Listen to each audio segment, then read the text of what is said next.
Welcome back to the Unidome in Cedar Falls. It's Championship Friday. We've done this 4 times. We've got 3 more to go here on Friday morning here on Iowa PBS. Hello, everybody. I'm Paul Yeager from above the field here at the Unidome for the Iowa High School Athletic Association's football championships. Yesterday, those 4 games were an 8-player Class A, overtime in 1A, and then the 4A under the lights. It's all free across Iowa and worldwide online. We are just minutes away from our first 3 championship games today, Class 2A, 3A, and 5A at 7 o'clock tonight. First up, it's Carroll Kuemper as they take on Van Meter in the Class 2A title game. Let's see how these teams made it to the last day.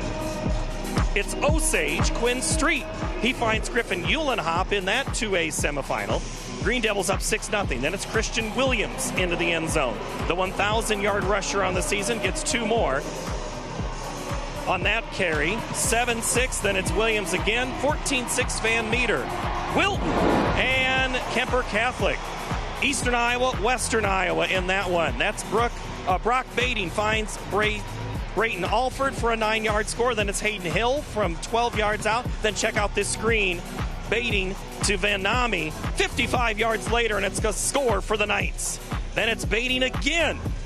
This time to Griffin Glenn off the fingertips into the end zone. Kuemper advances 49-21 into the title game here on Friday morning, the way we'll finish 2025. And just like most athletic events, we start with one thing, and that is our national anthem. We're going to learn a little bit about our singer and then have the anthem, and then, oh, by the way, some football.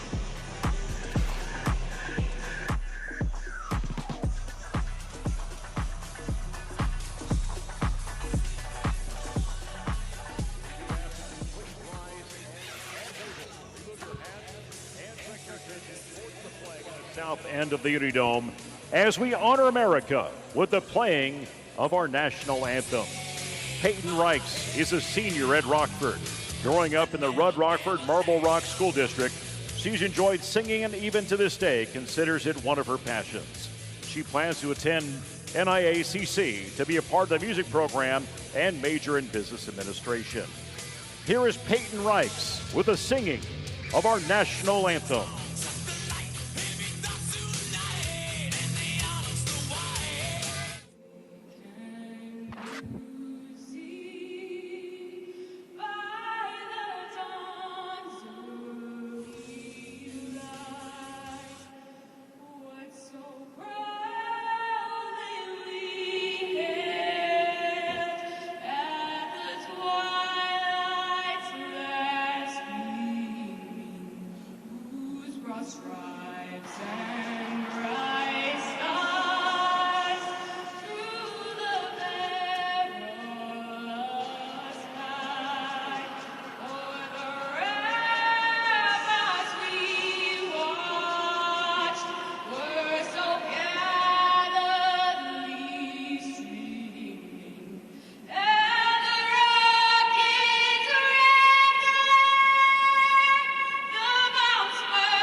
Let's hear it for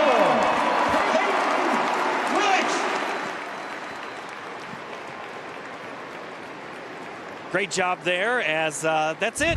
You know who the teams are. They've run out. There's Carroll Kuemper. You've seen Van Meter come out, which means it is time for championship football. The Bulldogs, the Knights next on Iowa PBS.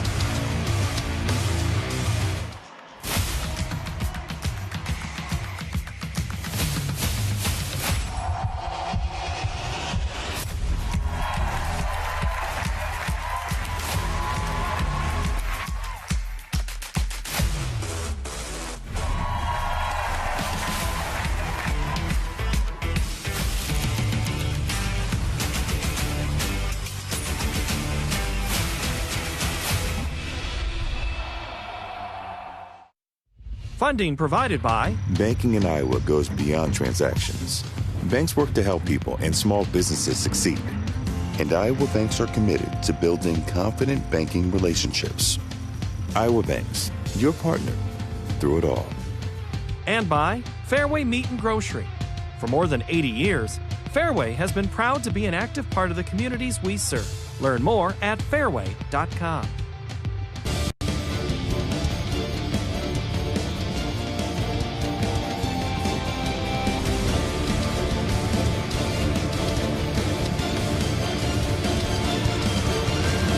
The sun rises on the final day of the Iowa high school football season. The Unidome in Cedar Falls, the setting for the 2025 Iowa High School Football Championships. Van Meter peaking at the right time, winners of 7 straight, ready to take on number 1 unbeaten Kuemper Catholic of Carroll. And a pleasant good morning. Sean Kinney alongside former Iowa Hawkeye, NFL veteran Pat Angerer. So great to have you with us, Pat. The road to success for all of these teams is different, even the playing style. And with these two teams, contrasting ways of finding victories. Yeah, you got a Kuemper Catholic team that's very explosive. They like to score with the ball in the air. They've got a ton of talent on offense, ton of talent in skill positions. You got a Van Meter program that's absolutely amazing. They're always in the finals. They're always doing really well. They like to grind it out, muddy it up, control the clock, control field position. What I love most about both these teams, Sean, is they play good defense. Yeah, they certainly do, and we will key in on that throughout the next couple of hours. What style is going to win out today as we take a look at the Kuemper starters? And this is a pass-happy team, and they have one of the top quarterbacks, not just in 2A, but across all of Iowa's classes in Brock Bading. He has thrown for close to 3,000 yards this year. A couple of his receivers with over 50 catches, and Brayton Alford and also Griffin Glenn. It's an offensive line that gives him time to throw the football, and they can run it with junior tailback Jaron Hoffman. Defensively, when you have this high-octane offense, it is a little bit of a different approach. They rely on the turnover, and nobody's been better than the Knights this year. They have created 30 turnovers. It's a secondary full of playmakers. 23 interceptions when you look at the back end of this defense. Tremendous talent for Kuemper Catholic. It's old school football with Van Meter, and they put a lot of their offense on the shoulders of Henry Lounsbury. He is the emotional leader of this team. A young sophomore, Christian Williams at tailback, and then a very big and physical offensive line. And then when you look at the Van Meter defense, they will come after you. Tate Doggett, Luke Steinfeld, Adam Boak, all excellent downhill backers. Van Meter won the toss. They elected to defer, so we will get our first look at Kuemper. The ball takes a tricky bounce. Heads up play to scoop it up by Carroll Kuemper as they return it out past the 20 up to the 23-yard line. Griffin Glenn on the return, and there is Brock Bading, the 6'3", 185-pound senior, coming off a 405-yard semifinal performance in which he threw for 6 touchdowns. The top passer in Class 2A in yards and touchdowns, and the main orchestrator of this offense.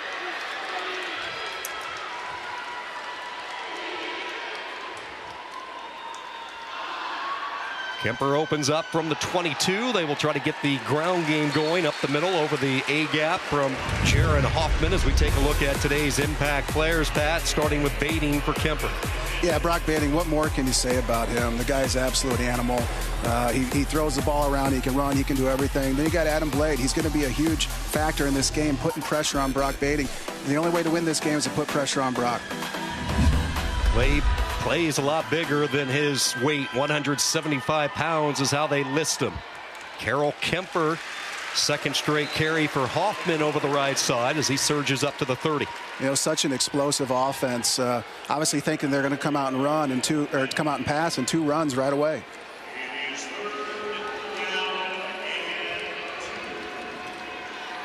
Now, keys of the game right now for Van Meter: shorten the game with long physical drives, keep the Kuemper offense on the sideline, wear them down, pressure the QB and protect the middle field. Get to Brock Bading early. Now keys for Kuemper: turn into a track meet, use the amazing weapons. Van Meter, make Van Meter one-dimensional. quick screen. They get it to Griffin Glenn, and he takes it all the way to midfield, 21 yards to Glenn, the junior. And again, they soften it up, a couple of runs up the middle, then they have the speed on the edge. And that's what they do best, just short, quick, easy passes. And then watch them hit with a long bomb here to try to take a shot. Love their athleticism, love their yards after catch, too. This is a Kuemper team that has put up nearly 5,000 yards of total offense this year. First down, Bading is going to throw, has a clean pocket, crossing pattern, caught up ahead to the 42, tackled by Adam Boak. That's the one thing that they're probably going to do a lot of, is a lot of underneath crossers, assuming that Van Meter is going to play man coverage. So do that underneath crossers, get them confused in coverage. No surprise, good balance on this opening drive for head coach Ryan Steinkamp and Kuemper. Couple of rushes for Hoffman. Bading has completed both of his passes, and they are on the march. Early morning as we kick off the weekend from Cedar Falls. Second down. Bading floats, now lobs, and this one is intercepted. Picked off by Van Meter. Christian Williams, the sophomore, and a rare mistake for the senior quarterback. Yeah, he was rolling to the right and tried to throw back. That's usually tough when you try to throw backside. Christian Williams, their leading rusher, leading tackler. What a stud out there, having a heads-up play and knowing where he's going. Great job reading the eyes by the defense. It was a good job flushing him out of the pocket, and Christian Williams being right there to make the interception. Second interception this year for Williams, and now Van Meter in this offense. Williams, the starting tailback, a 1,000-yard rusher. Head coach Eric Trudeau told us they are going to have to create turnovers to have a chance, and they dial up the game's first takeaway as Henry Lounsbury running over the right side. He is Van Meter's do-it-all quarterback, just a hard-nosed competitor. And that's one of the things that they're going to need to lean on right now is Lounsbury's legs. Kuemper had a little bit of trouble, not a lot, but a little bit of trouble in the semis with a running quarterback.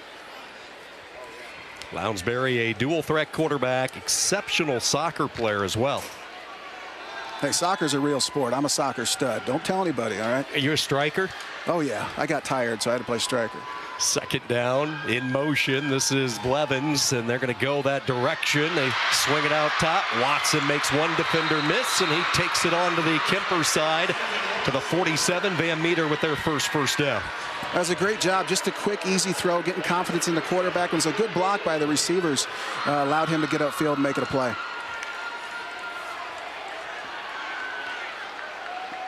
This is a program that at one point was outside of the playoff talk. They were sitting with 2 losses midway through the year, but they never panicked. They continued to ride out a couple of injuries. They moved some parts and pieces around strategically, offensively, and defensively, and here they are in the state championship. It just shows what type of kids they have. They've got gritty, tough kids that aren't going to give up. They're going to continue to fight. And they do such a good job with this program and the culture that they create, and they bring the right kids in there.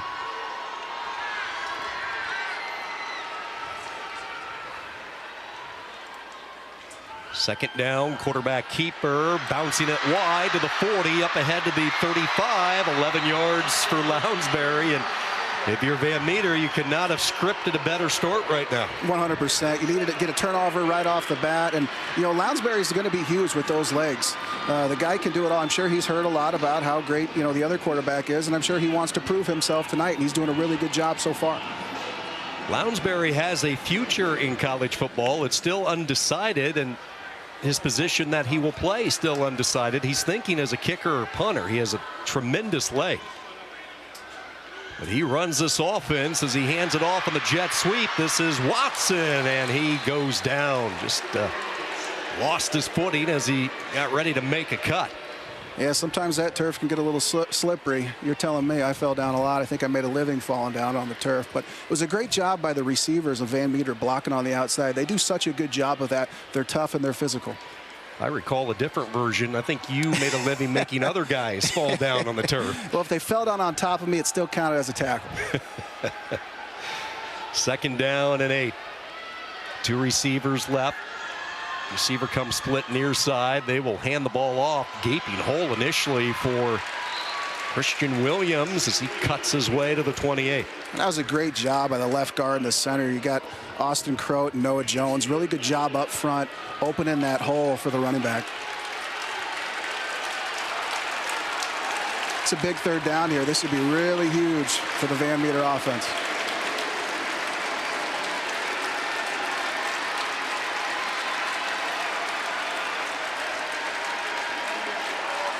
Kuemper defense looking for a stop. 3rd down and 4. High snap goes over the head, still bouncing and forced to eat a huge loss back to the 41-yard line. No choice there for Lounsbury. Jack Bading made sure he stayed down. Yeah, it was tough. Just a high snap. What he did a good job of, getting on the ground, getting the ball, live to fight another day, and obviously they'll try to pin him back here on this punt.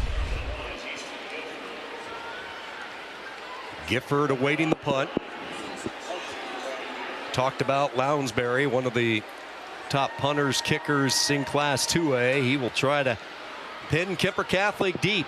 End over and kick, bounces inside the 5, and did Van Meter save it? They did not.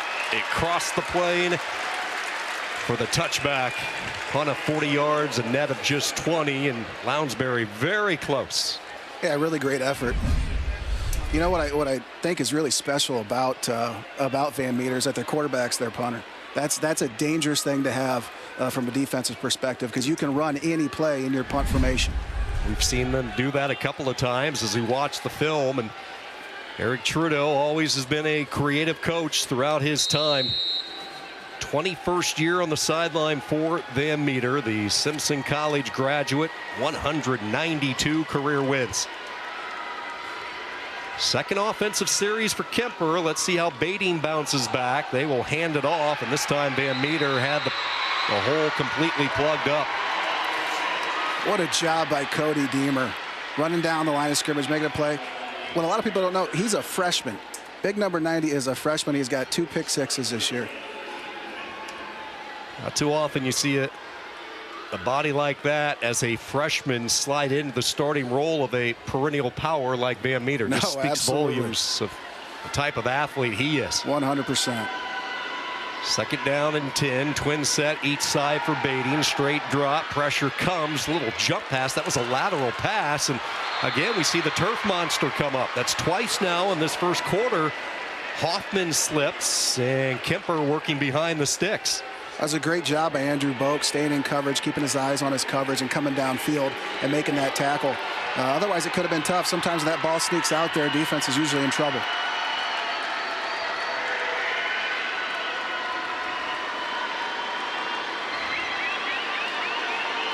Kuemper has been an exceptional 3rd down team all year. Line to get is the 30-yard line. Delayed linebacker blitz with Williams lofting downfield. Receiver can't locate it. He was streaking down the seam, but Easton Gifford never saw the football as Bading showcased his arm strength. Yeah, he can throw the ball. You know, I think what really rushed him a little bit was Van Meter had a blitz going. It looked like he had him wide open down the middle field. I don't think he could see it in the ceiling, unfortunately, or the glare off my bald head. That comes into effect sometimes up here in the booth. That was Christian Williams who came on the linebacker blitz, who got to Bading just in the nick of time to throw off his timing with the home run hitter, Easton Gifford. So 4th down, Bading still in the shotgun.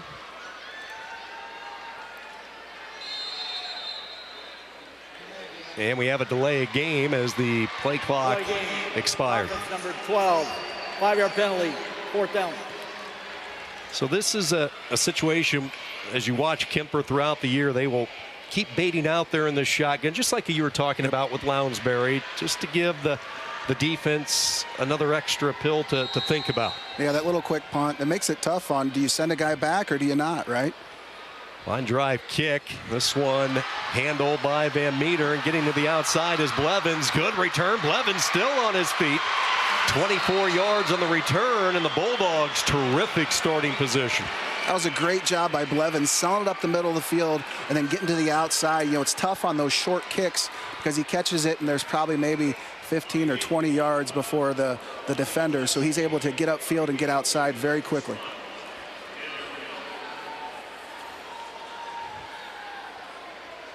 Second offensive series for Eric Trudeau and Van Meter. Joel Schultes and the defensive line for Kuemper ready to go to work. First down and 10. Williams the back. They moved the pocket. Lounsbury tucked it in pretty quickly. He was determined he was going to take off on that. Really never gave any of his receivers time to get open. That was a great job by that Kuemper defense, not allowing him to get upfield and making that just a short little gain. Good job by that DN. McGuire Hoyt, the 5'7", 165-pound senior who has really stepped up. Kuemper took a key injury earlier this year when Chase Cook tore his ACL back in the second game of the year, and it was McGuire Hoyt who saw his reps dramatically increase, and he has responded, played really good football. Second down and 9, and Williams is tackled right as he was given the football. Jack Bading blowing up that party. That was a huge play by Jack Bading. Timed up the blitz perfectly. Was able to knife through there and get him for a loss. Reads it really well, knifes through there, keeps his shoulders square, and makes the open field tackle. Bading has been one of the main disruptors, second on the team in sacks, that time a TFL, and it's third down. They roll left with Lounsbury. He'll throw on the run near the sideline, but they're going to be short of the first down. It's caught, diving catch right at the 20. And this will set up a fourth down for the Bulldogs.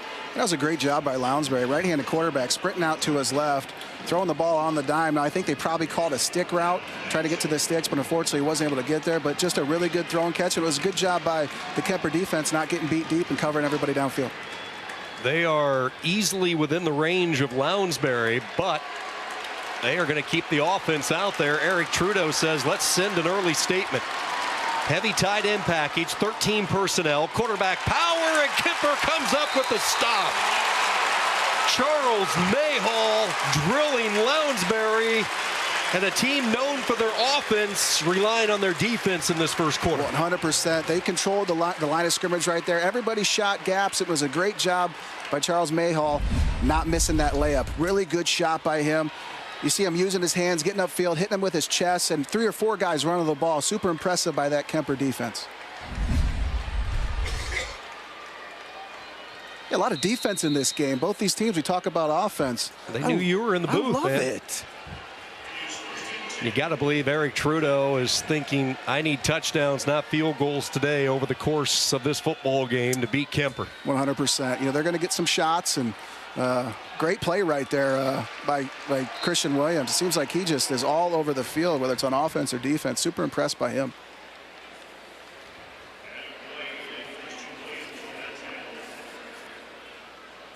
Second down and 8. Quick moving first quarter. Each team has had the ball twice. Third offensive series for Kuemper. They have punted and then Bading picked off by Williams on the opening drive.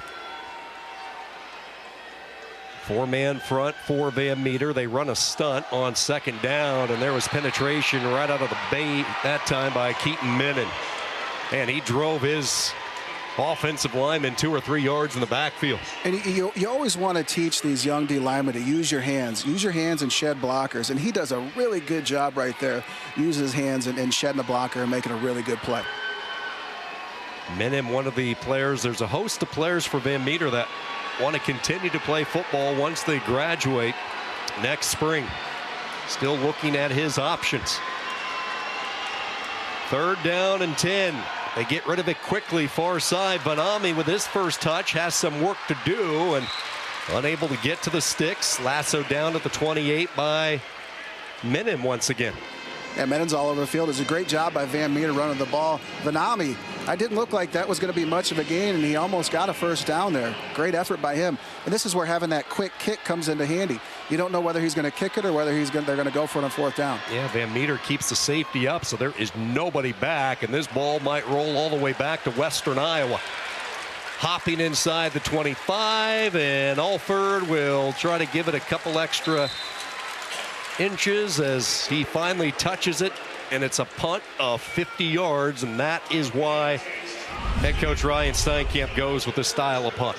Yeah, 100%. And it, if you bring the safety back to return it, well, then they're just probably going to run a play. I'm sure they've got checks to do that, and it's definitely a great thing that they have that opportunity to have that in their offense. Look at the early numbers in this football game for Van Meter. Lounsbury has completed both of his passes for 16 yards, also leading the rushing attack, 4 carries, 14 yards. Let's see if they try to get their 1,000-yard rusher ignited on this drive. Christian Williams flanking Lounsbury to his left. He's a decoy. Lounsbury pressured, hit as he throws, and it's intercepted, picked off by Alford. Each team with a takeaway, and Kuemper will have it. First down at the Van Meter 23. Once again, Charles Mayhall getting pressure on the quarterback, forcing a bad throw, and Kuemper making a play. In these games, these situations are so huge. And obviously, you look at, hey, settling for punting on that 4th and 2, put them back in field goal in bad position there, back on their own end, and then you get an interception. Now you're in great position. Things really went Kuemper's way on that one. We started at the top of the show talking about this defense. Opportunistic. They play such excellent complementary football. Their 24th interception this year, and that is tops in the state. That's unbelievable. For Alford, it's his 6th pick this year. First down from the 24. They bring those linebackers again and running by them. Jaron Hoffman snowed under at the 21. Yeah, just a good inside run. They're spreading them out to the outside, and they're trying to run up to the inside. It was a good job of the linebackers coming in there and making a play.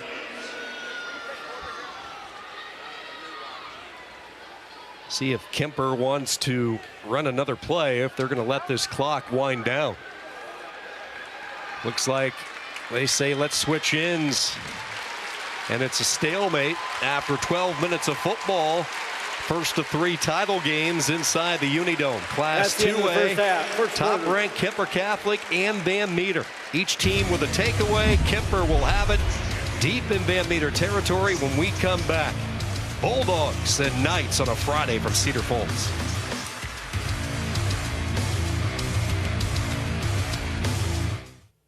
Paul Yeager here on a short break to speak with Jim Plegge. He's president and CEO of Bank Iowa in West Des Moines. So, Jim, tell me why Iowa Bankers supports Iowa PBS as well as boys athletics here in the state of Iowa. Yes, Paul. The Student Athlete Achievement Awards are significant to Iowa student athletes and their communities because they not only recognize athletic excellence, but also academic achievement, leadership, and character. Through the program's 30-year history, the IBA has awarded more than $360,000 in scholarships to student athletes in football, basketball, and wrestling. These scholarships are a win for all of us because after graduation, we hope these students will work right here in Iowa. And that support of those scholarships is incredible, right? It is indeed. So much like the IBA supports the Iowa banks, we are committed to supporting students by investing in their education and financial future, which helps to build stronger communities. It reflects our commitment to community growth and long-term success across the state. All right, Jim, thank you. All right, let's get back to the game.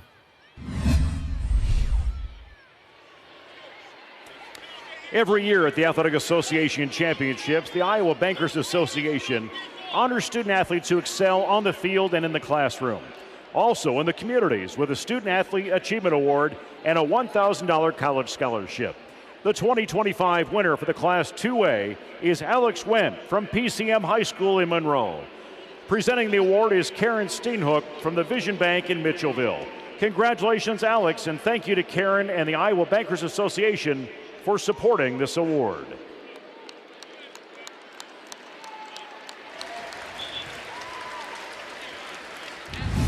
Alongside Pat Anger, Sean Kinney, welcome you back to Cedar Falls. Ryan Steinkamp, 2008 Kuemper grad in his 6th season, 42-19. He played football for Carroll Kuemper, went on to play college football as a linebacker at Central College for Jeff McMartin, one of the active wins leader in Division III, the job he does each and every year down in Pella. And Steinkamp brought a lot of his same philosophies with him back home to Carroll. And you can tell he played linebacker because he's super good looking and really smart, and he's doing a great job. So most middle, I'm sure he played middle linebacker too. You know, that's where they put the good looking smart guys. Linebackers have the best beards, don't they?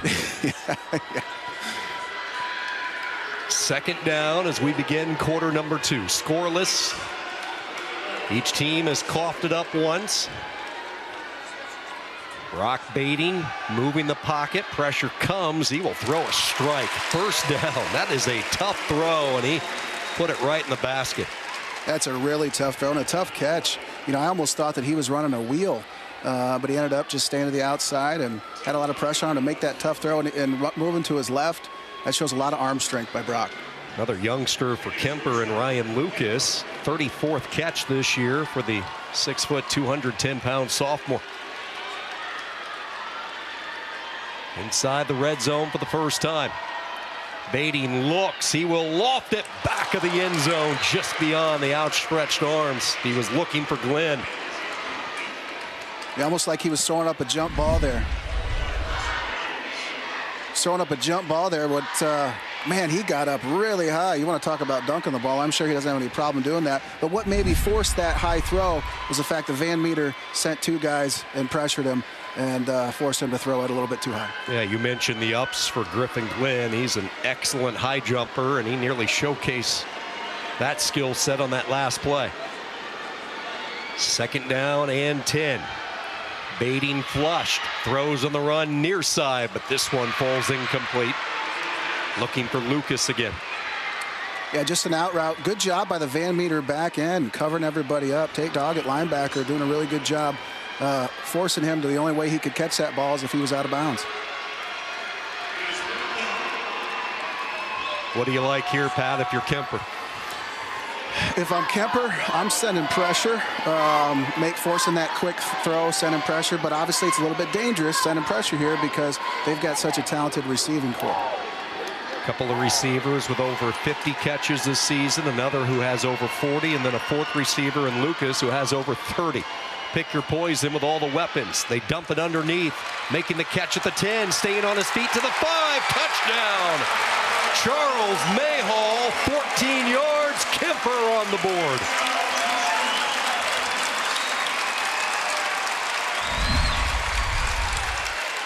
Yeah, just rolling to his right. Great out route to Mayhall. Didn't look like he was possibly going to get the first down, but broke the tackle, kept the feet moving. Good blocking downfield by the receivers. He gets to the end zone.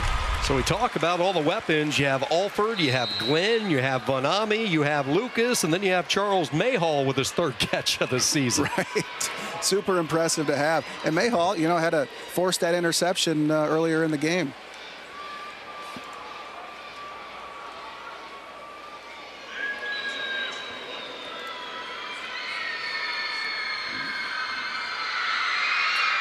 Mayhall adds the point after. He has been a busy kicker this year with all the points and touchdown passes that Brock Bading has thrown. For Bading, his 37th touchdown toss, a 5-play, 24-yard drive. They take advantage of the interception. Mayhall with his 2nd touchdown catch of the season, 7-0 Kuemper.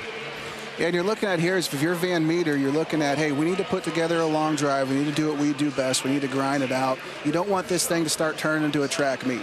You want this to turn into a wrestling match.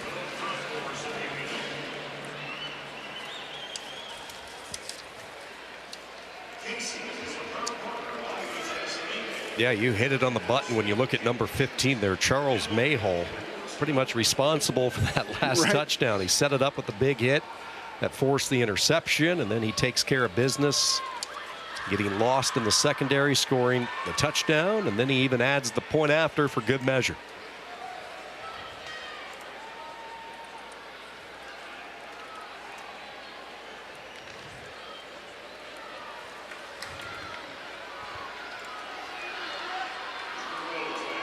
Drew Rhodes awaiting the kick from Mayhall. 7-0 Kuemper.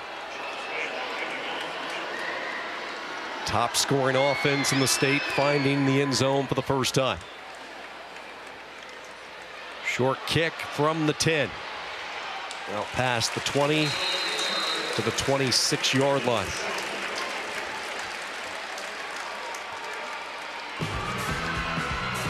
Take an adventure with Iowa PBS on Road Trip Iowa. Join host Brooke Holsdorf as we travel the state's highways and scenic byways, exploring the history, culture, and natural beauty along the way.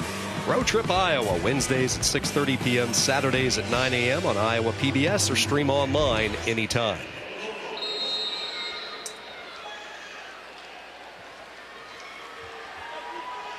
Really important drive for Van Meter. Let's see if they can. I still think they need to get Christian Williams established in this offensive line, but he is having a tough go at it, especially when you have penetration like that. There was no chance. That was Kopic who blew it up. Just a great job knifing through there. Well, it looked like he ended up getting blocked into it, and it was a good job knifing through there, winning the battle against the center. Nothing was there. There was nothing that Christian Williams could have done on that play. Fourth possession for Van Meter, and they have netted only 24 yards. Some late switching up front. Receiver in motion. Lounsbury out to the flat they go with Williams, who makes the catch, and he is tripped up. Good open field tackle by Theodore Perkins. And story of this game so far has been the Kuemper defense, and they have been wreaking havoc. They are balanced, and they can hit you in a number of different ways. Bating and company leading the charge. Yeah, he's done a really great job. They're just flying around playing. You know, I think they've got explosive players. Obviously, talk about offensively, but they got some explosive players on defense. Those guys play both ways. You're good on offense, you're good on defense. So props and much respect to both the teams. Both the defenses have been doing a really good job. Van Meter looking to convert on third down for the first time. 0 for 2 today. Lounsbury swings it out, trying to hit his receiver in stride. But there was Griffin Glenn, and the Bulldogs will be forced to punt. Yeah, Griffin Glenn, Brayton Alford, two really great reads on that play, and forced them to not get anything upfield.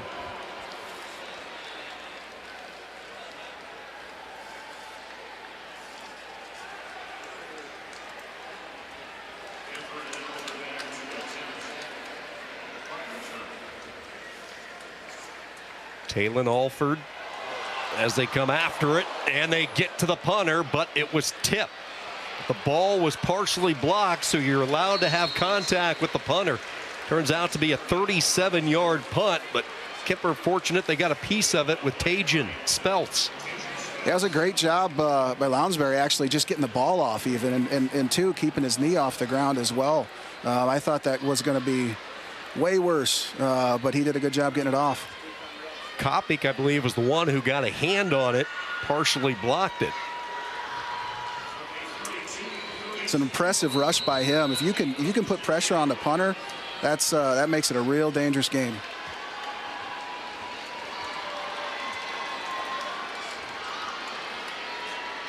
Brock Bating found his rhythm on the last offensive drive, 5 of 9 for 56 yards, and he will throw near side, wide open. Boy, nobody close to Ryan Lucas. He is drugged down. Yep, hand got up there from the defender, Adam Boak. Got the hand underneath the pads.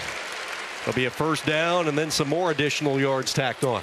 Yeah, it's unfortunate. You know, he's just trying to make a tackle, and sometimes you just grab whatever you can to bring him down, and I don't think there was anything mean about it. 13 yards on the completion. Defense, 15 yards from the end of the run. Results first down. So 13 on the completion to Lucas, and then the horse collar tackle will add an additional 15 yards, and Kuemper Catholic just like that at the Van Meter 39.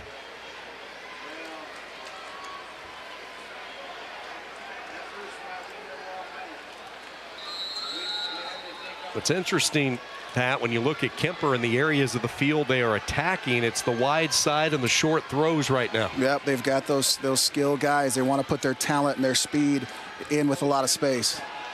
They hand the ball off. Nice patient run by Hoffman, waiting for a hole to open up, and it eventually did. Christian Williams coming in from his linebacker position, bringing him down, but not before a good surge, and Hoffman picks up 5. Yeah, talk about them attacking the field, then they go up and they attack the A-gap. You know, that's what's so impressive with this team. Yeah, you talk about their pass game, but they also can run with it really well as well, too. Hoffman spends every hour of the day, they tell me, in the weight room. He just loves pumping the iron. You can tell he plays really hard. Second down, back-to-back calls, and he hit that hole with a purpose. Plows his way up ahead to the 25, following the center, Preston Benami, and a first down for Kuemper as they approach the red zone. Yeah, it was just a great job being physical with that O-line. They're doing a really good job opening up holes, and Jared Hoffman, he hits it really hard. Hoffman, a comeback story. He was injured last year, so he missed all of wrestling and track season, recovering from the injury. He plans on returning back to the mat, well, as soon as they're done this weekend. Wrestling season has already started, so he will stay busy. Here comes Van Meter, and they timed it perfectly. That was Tate Doggett who shot the hole, and he could not have timed it any better. Tate Doggett, that was so huge, and it was so open to where you were kind of worried that he was going to outrun it. But he did such a good job coming down the line of scrimmage, keeping his shoulders square, put his chest on him, and making a tackle. 8th tackle for loss this year for Doggett. Keep in mind, who missed some time this year with an injury. It's no coincidence, once he came back, this team started winning football games. 100%. He had a huge game in the semifinals, got an interception there toward the end to give him that go-ahead touchdown to kind of seal it. Second down, Bading hit, throws, and he has his man. Little hook pattern at the 21. Bading was feeling the heat. Good catch there by Glenn. Sets up a manageable third down. It was a great job by the guys in the back end keeping the ball in front of you. I thought that ball was up in the air too much to where it was going to get picked off. What this does, though, is this puts Van Meter, or this puts Kuemper Catholic into more of a manageable third down here than they were into.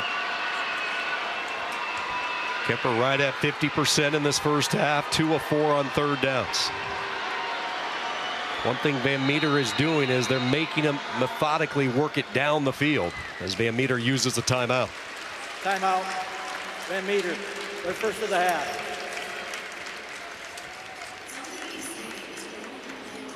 For over 50 years, Market to Market has been the news and commodity market information source for anyone who lives and works in rural America. Join host Paul Yeager every Friday night at 8 p.m., Sundays at 12:30 p.m. for Market to Market, the weekly journal of rural America, or stream online anytime. Tell you what, Paul can do it all. Here he is helping us out with the state football broadcast. We hear him throughout the course of the year in other sports, and Market to Market guy. That man is a legend. He's got the face and the voice for it. A Kuemper offense, one of the top octane offenses in the state right now. 125 total yards. Van Meter taking away the explosive play, and they have a plan. Keep everything in front. Hope to disrupt them on first and second down. Yeah, and they've done a good job of that. Unfortunately, when they scored their touchdown, it was just short field position. There was really not a lot that they could do, and they had them balled up on third down. They were just able to escape, but they've done a good job. They've both played really hard. Both the defensive have done tremendous. With the blitzes have been timed up really well, and they played a really clean game. I think both these teams have played a really clean game, which you can tell that they're well coached. Eric Trudeau has spent all 28 years of his educational career with Van Meter. He was an assistant to his predecessor, Rick Roberts, who he calls a dear friend, the longtime coach back in the day for Van Meter. Hoping his defense can come up with a stop. 3rd down and 7. Bading will again hit the flats. That's the area that's open, and a first down. It's Ryan Lucas. He has been the favorite target today. They continue to attack those same areas, the vulnerable spot of the Van Meter defense. Yeah, the one thing, you're playing man-to-man coverage, and if you want to confuse man-to-man coverage, you have crossers. So you line up in a bunch, the guys are on the same level. They're going to end up essentially blocking themselves. So it's almost a pick route just based on formation. Good collision there between the two tailbacks, Williams and Hoffman, as the junior running back, and now Kuemper for the first time will go a little bit of tempo. We haven't seen this, and it's going to work. Jaron Hoffman, touchdown. 67-yard drive. Hoffman finishes it off with his 22nd rushing touchdown this year. That was a really impressive drive by Kuemper Catholic. A lot of runs up the middle, and they hit it to the outside. They're keeping the Van Meter defense guessing. Super impressive by them. Just your inside run here. Simple A-gap, power on power, big on big, and Kuemper ended up winning that one. Good kick out block by Ryan Lucas. Offensive line sealing it, opening up the hole, and it's a 7-play, 67-yard drive. 2 minutes, 59 seconds off the game clock. Mayhall with the point after, and Van Meter in some trouble all of a sudden, down 14. This isn't an offense built to come from behind from large margins. Yeah, you can tell Kuemper's gaining a lot of confidence right now, and they've got the momentum. So you're hoping to do something here, at least come out of this drive with points. You want to get something before half.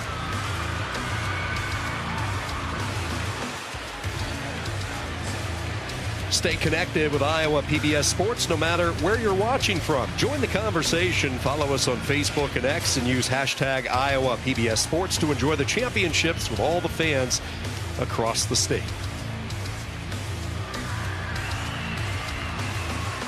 Class 2A state championship, the first of 3 games, a balanced attack. Ryan Steinkamp dialed up 12 rushes, 12 passing attempts.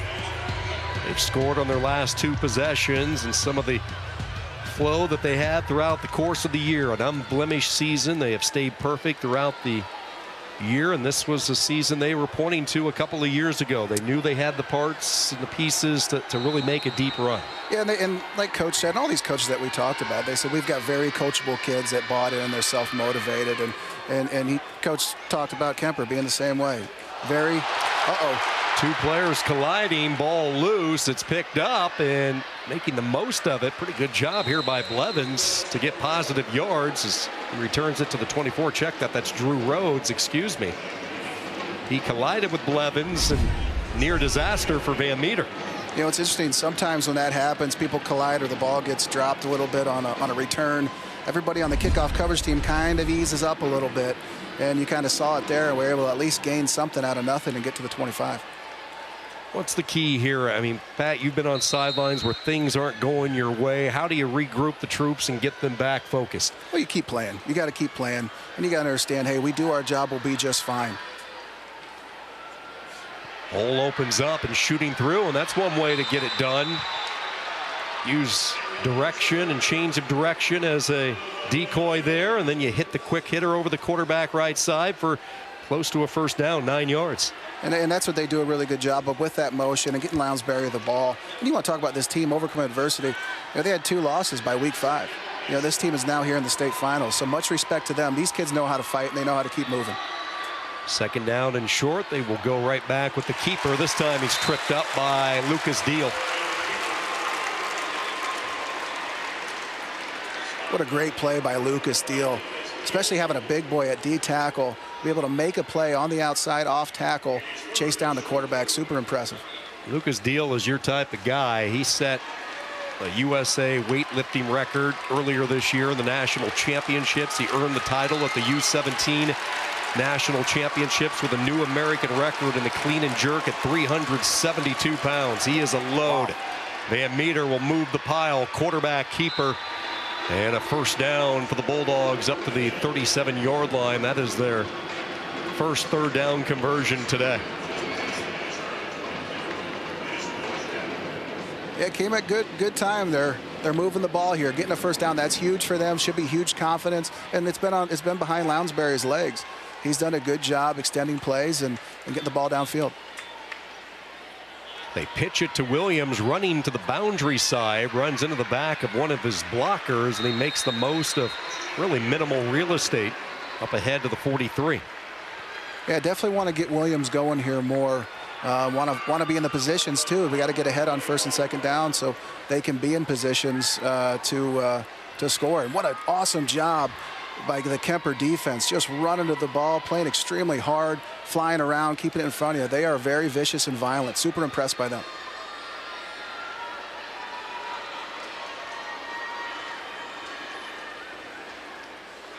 Second down, they sprint out Watson. Williams had to take a detour once given the football, and that was because Lucas Deal again was into the backfield, and a third down for Van Meter. And Lucas Deal in that front four, they are tremendous. Those guys are physical and tough and getting off blocks and penetrating extremely hard, and super impressed with them. And linebackers are downhill.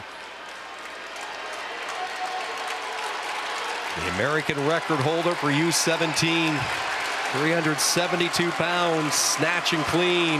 My back hurts just thinking about it. Oh, it does. He's going to try to plug the hole here as Lounsbury looked like a read option, RPO maybe, as he kept his eyes downfield. He will run it up to the 45, and a decision for Eric Trudeau. Do you roll the die and risk field position, or do you rely on your defense to get a stop? And it looks like he is going to send out the punting unit. Yeah, I think that's the smart play. You don't want to put them in good field position. You trust your defense here. So yeah, live to fight another day here. You're going to have opportunities, hopefully, to get some points on the board.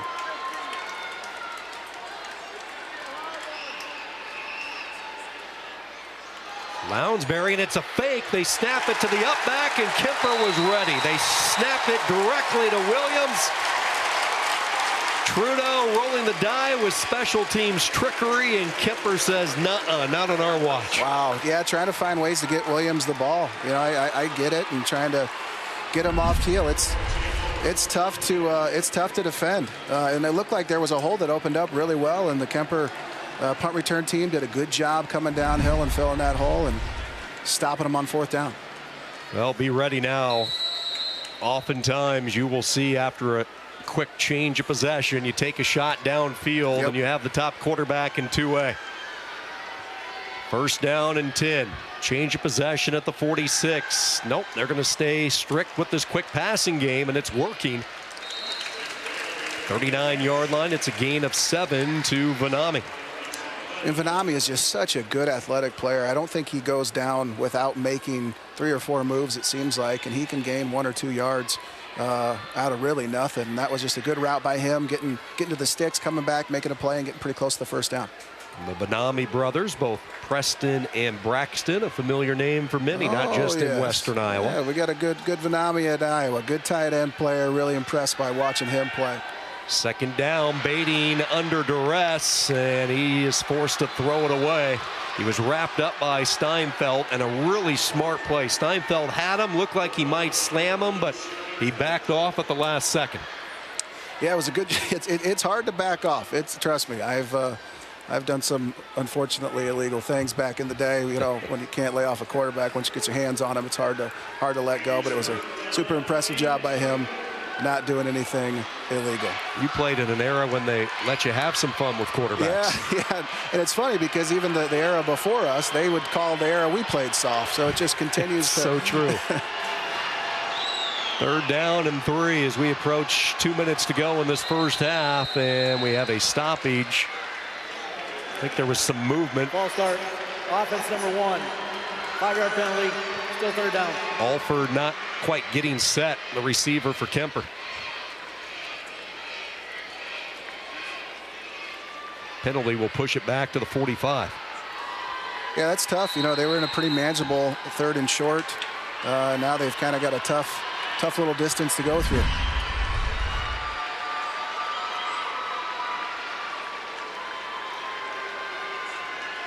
Yeah, it looks like it was a receiver that ended up jumping on that one.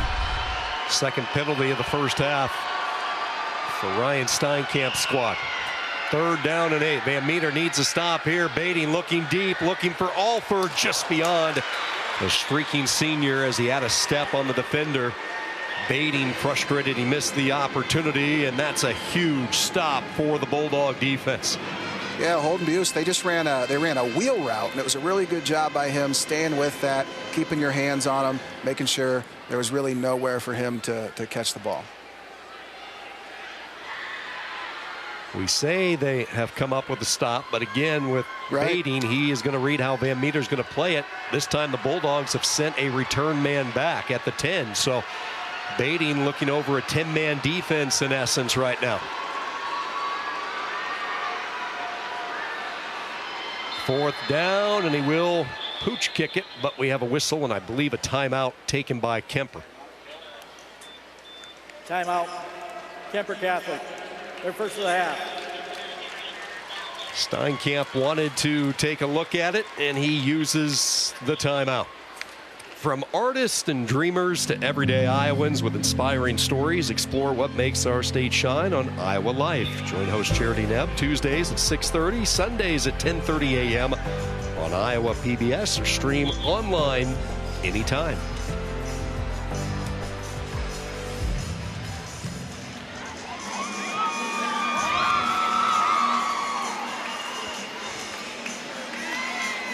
Alongside Pat Anger, Sean Kenny with you from the Unidome. Entertaining first half.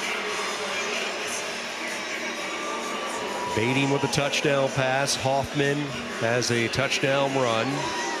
Alford with an interception for Kuemper. This defense working on the shutout. 4th down and 8. Van Meter trying to get the football back one more time before halftime. Yeah, for sure. And it'll be interesting to see, did they call the timeout? Are they going to do something a little tricky here? Did they see something on the defensive standpoint, or are they just trying to give their guys a breather for a long defensive stand? Van Meter's not going to change up their strategy. They still have a return man back. They think they're going to punt it. Steinkamp told us he has given Bading the freedom to make some reads on his own, and now Trudeau, uncomfortable, is going to use a timeout. Chess match begins. Just a little chess match, absolutely. So, yeah, it'll be interesting to see now what happens. Now we're probably just going to regularly punt it and nothing too crazy here. State football championships this week in Cedar Falls, but take a look at what's coming up only on Iowa PBS. Take a look at this schedule. It all starts with girls wrestling in early February, February 6th. And the boys state championship on the 21st. Always a spectacle in Des Moines, one of my favorite weeks of the year. Girls basketball March 6th and 7th, and then the boys state basketball tournament a week later in mid-March. All of the action, all available for you right here on Iowa PBS. And that's so awesome. We talked about, both of us, growing up watching wrestling on PBS and just how great it is to have it back. I wasn't a great wrestler. I think if you wanted to win, you would wrestle me, so you get a win on your record. But it's one of my favorite sports, and I'm excited to be able to tune in a lot more this year. Yeah, the history of the sport in this state. Yep. It goes back a long way, and the history coincides with the incredible coverage throughout the years from Iowa PBS. Eric Trudeau, Ryan Steinkamp, each utilizing a timeout. Van Meter has brought the safety up. So what does Kuemper do? We'll punt it. Inside the 10, inside the 5, and terrific job. They will knock it down at the 4. That's how you do special teams. Vanami saved it. Griffin Glenn touched it inside the 5. What a great effort by Braxton Vanami. Just making sure his body doesn't get into that end zone and kicking that ball back out. That is all grit and toughness. And that man is fast. For him to be able to get down there like that and make that play is very tremendous and impressive. That is twice on these little, I call them pooch punts with the quarterback and the shotgun. That's twice he has dictated field position and pinned Van Meter deep. It's nice to be able to have that weapon, to be able to have a quarterback that can do that, and that quick punt, that quick kick. It's a danger. It's a good tool for them to have on their team. First touching was at the 4-yard line. First down, Van Meter. Well, this changes things for Trudeau, an offense that has had a tough time stopping and slowing down the penetration from the front 4 for Kuemper. This is a dangerous part of the field in the closing minutes of a first half. 100% it is. You're probably going to just try to run it up the middle as fast as you can, and hopefully everything goes well. They will hand the ball off and slithering over the right side. Not much daylight, but getting up near the 10. Pretty good push. Keep in mind, Van Meter will get the football to start the second half. Just a good, simple off-tackle run. Great push by the right side of the O-line. Super competitive and super tough line of scrimmage battle here we're seeing by both these teams. Kuemper can get a stop here and force a third down. Don't be surprised to see them use a timeout. Lounsbury will keep it. Won't have to worry about that. He's into the second wave. Lounsbury up to the 21-yard line. A gain of 12 brought down by Gifford. Just a QB power, off-tackle QB power. And a really good job by the Polars running through. Lounsbury has been the most effective rusher. Dangerous throw. The wide throw all the way across the field. One of the more difficult throws in a quarterback's arsenal. That's a tough, dangerous throw. And Griffin Glenn made a really good read on that and almost picked it off. And if he would have picked that off, he would have had 6. Kuemper has a couple of pick sixes this year from the secondary. They nearly had a third.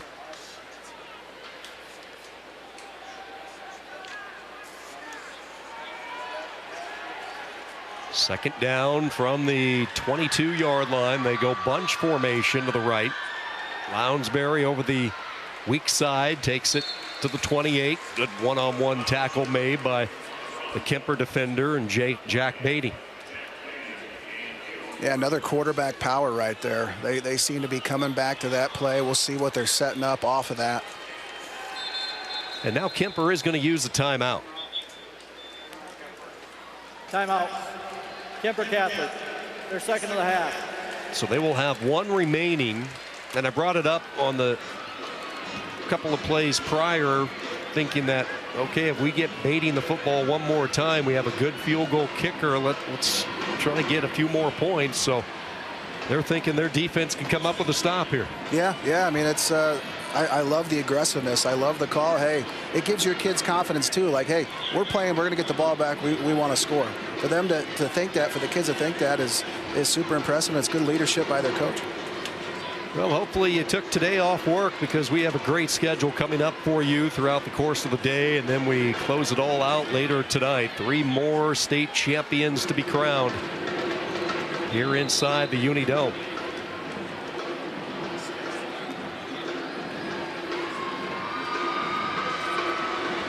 We'll be back at 1 o'clock today with Class 3A, and then we finish up tonight, Liberty and Dowling.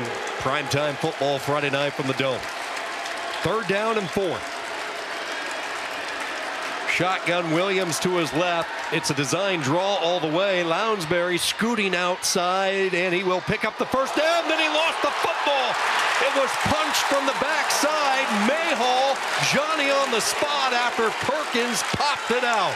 Man, and it was a great call by the Van Meter offense there. Everything seemed to be working out, but Kuemper Catholic runs to the ball. They run the ball. They keep fighting. And that was a really huge and a great decision by him, putting that ball out and being there on the spot. And that's what happens when you run for the ball and you compete. Good things happen. Good job not giving up on the play by the Kuemper Catholic defense. Great punch out. Wow. Jack batting. Wow. So Beatty able to punch it out. Perkins wrapped him up, and then it was scooped up by Charles Mayhall. The trio of defenders in Kuemper Catholic now great shape. A timeout, Beatty to go to work. Van Meter brings both linebackers. Here they come, and Beatty forced to get rid of it, and he paid the price. If you're going to come, you want to make sure you knock him down, and that's what Tate Doggett did. You want him to feel that you're in his neighborhood. And Tate is a very, very violent football player. He plays extremely hard. He's made a lot of really good plays up the middle on the outside with his blitz. Short passing game has been the route for Kuemper in this first half. 9 of 16, 97 yards for the state's top passer, Brock Beatty.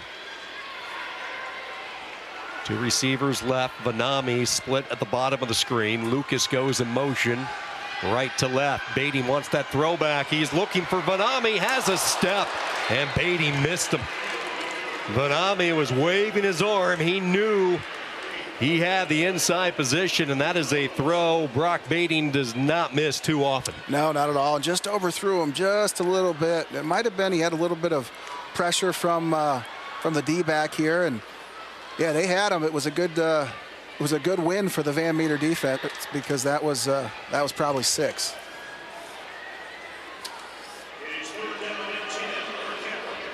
Kuemper trying to play complementary football. They converted the interception earlier into 7 points. Now, following the defense's second takeaway, can they do it again? 3rd down and 10. Beatty is going to try it again. Deep downfield, looking for Easton Gifford, and he fell down, and it's incomplete. Really good recovery by Van Meter. Drew Rhodes, Holden Boos, both out there slowing down the sophomore Gifford. It looked like it was a little bit behind him. Tate jumps in the air, didn't know where the ball was. Yeah, a little short, and good effort by all three of those guys out there trying to make a play. How about the linebacker, Doggett? My man. A little Tampa action there from the linebacker streaking downfield. It's scary when you're down there and you're running up and you know that ball is going to probably the guy you're guarding. It's hard not to panic. 4th down and 10 at the 36. Baiting to go for it. Pressure up the middle. 3rd time. Is it the charm? High pointing the ball. Incomplete. Glenn had it, it looked like initially, but it was broken up by Blevins and Watson. And Van Meter and this defense, despite giving up the football and giving Baiting great starting position, comes up with the stop. It's a great job by Blevins there, high pointing it. It just basically turned into a jump ball there, and good competition by both of them. That was a very impressive battle right there between those two.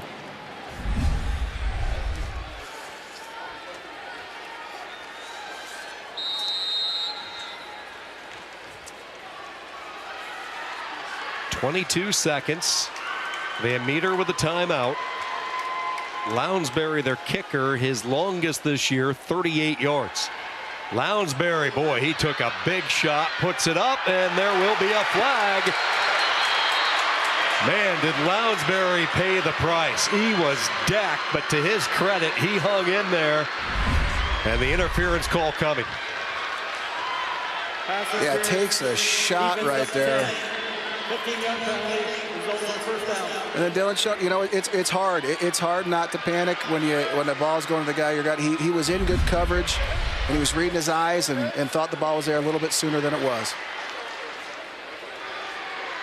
Healy was the player that just absolutely destroyed Lounsbury. The interference call on Dylan Schoen.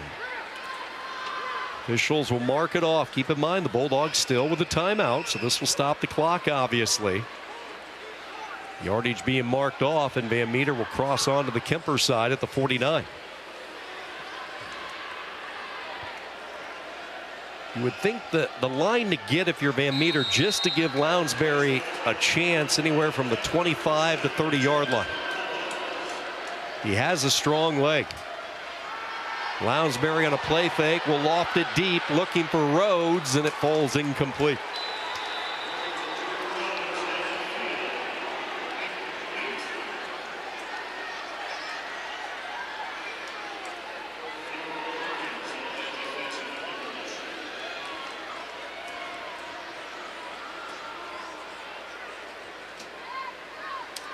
Five straight deep balls. We anticipate a 6th now, and we're going to find out how far Lounsbury can throw the football here.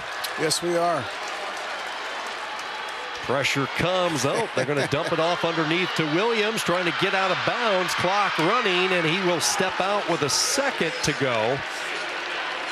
Williams pushed out at the 43, and now we will find out.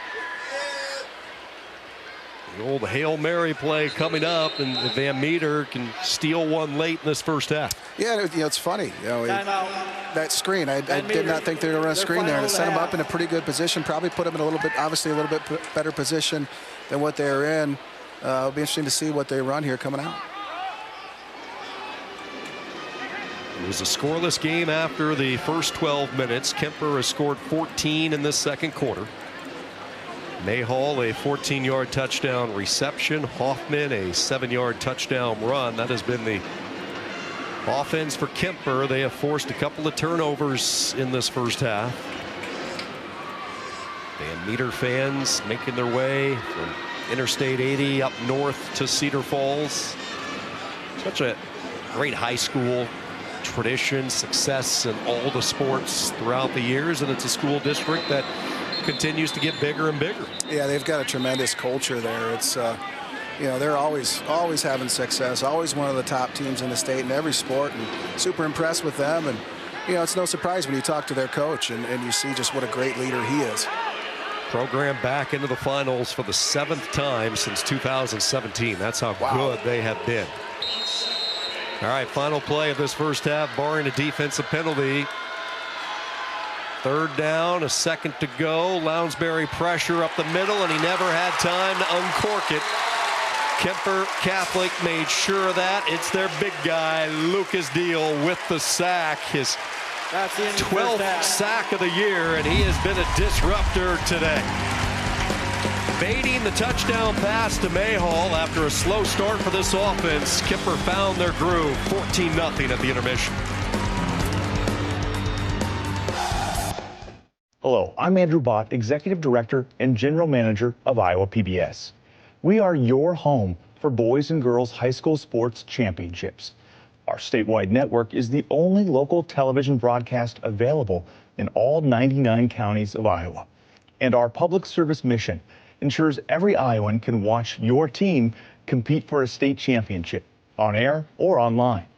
Our focus is on the communities, coaches, and student athletes that represent the next generation of Iowans. While our mission to serve Iowa continues, we need your support now more than ever. Please consider supporting Friends of Iowa PBS and help power your statewide network. We're Iowa PBS. We cover Iowa and the world. We're market to market, an Iowa Press. We're high school sports. We're science. We're adventure. We're drama and mystery. We're the arts. And we're Iowa's storyteller. We're lifelong learners. We're family first. We're educational. We're trusted. We're valued. We're essential. Your support makes all of this happen.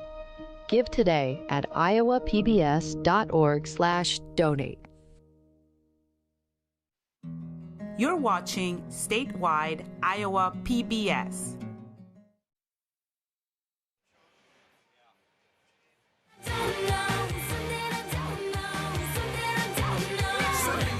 For your halftime entertainment, the Iowa High School Athletic Association and the Iowa Cheer Coaches Association are proud to present to you your 2025 Iowa Cheer Honor Squad. This unique group is composed of over 220 varsity, junior, and senior cheerleaders from all across the state of Iowa who have come together over the course of 2 practices to learn this routine they're excited to perform for you today. The Iowa Cheer Honor Squad is under the direction of Center Point Urbana head cheerleading coach and Iowa Cheer Coaches Association board choreograph member Michelle McCann. Today's routine was choreographed by Dan McCann and Emily McCollum Powell of M&M Elite Athletics. Please put your hands together and give a warm welcome to the 2025 Iowa Cheer Honor Squad.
Association Football Championships, and it's been a pretty good first half. 14-0 is your score. When we come back, we will have a special conversation and show you how Kuemper scored those 14 points. I'm going to give you a little clue. Defense. Back in a moment here on Iowa PBS. Settled before Iowa was a state.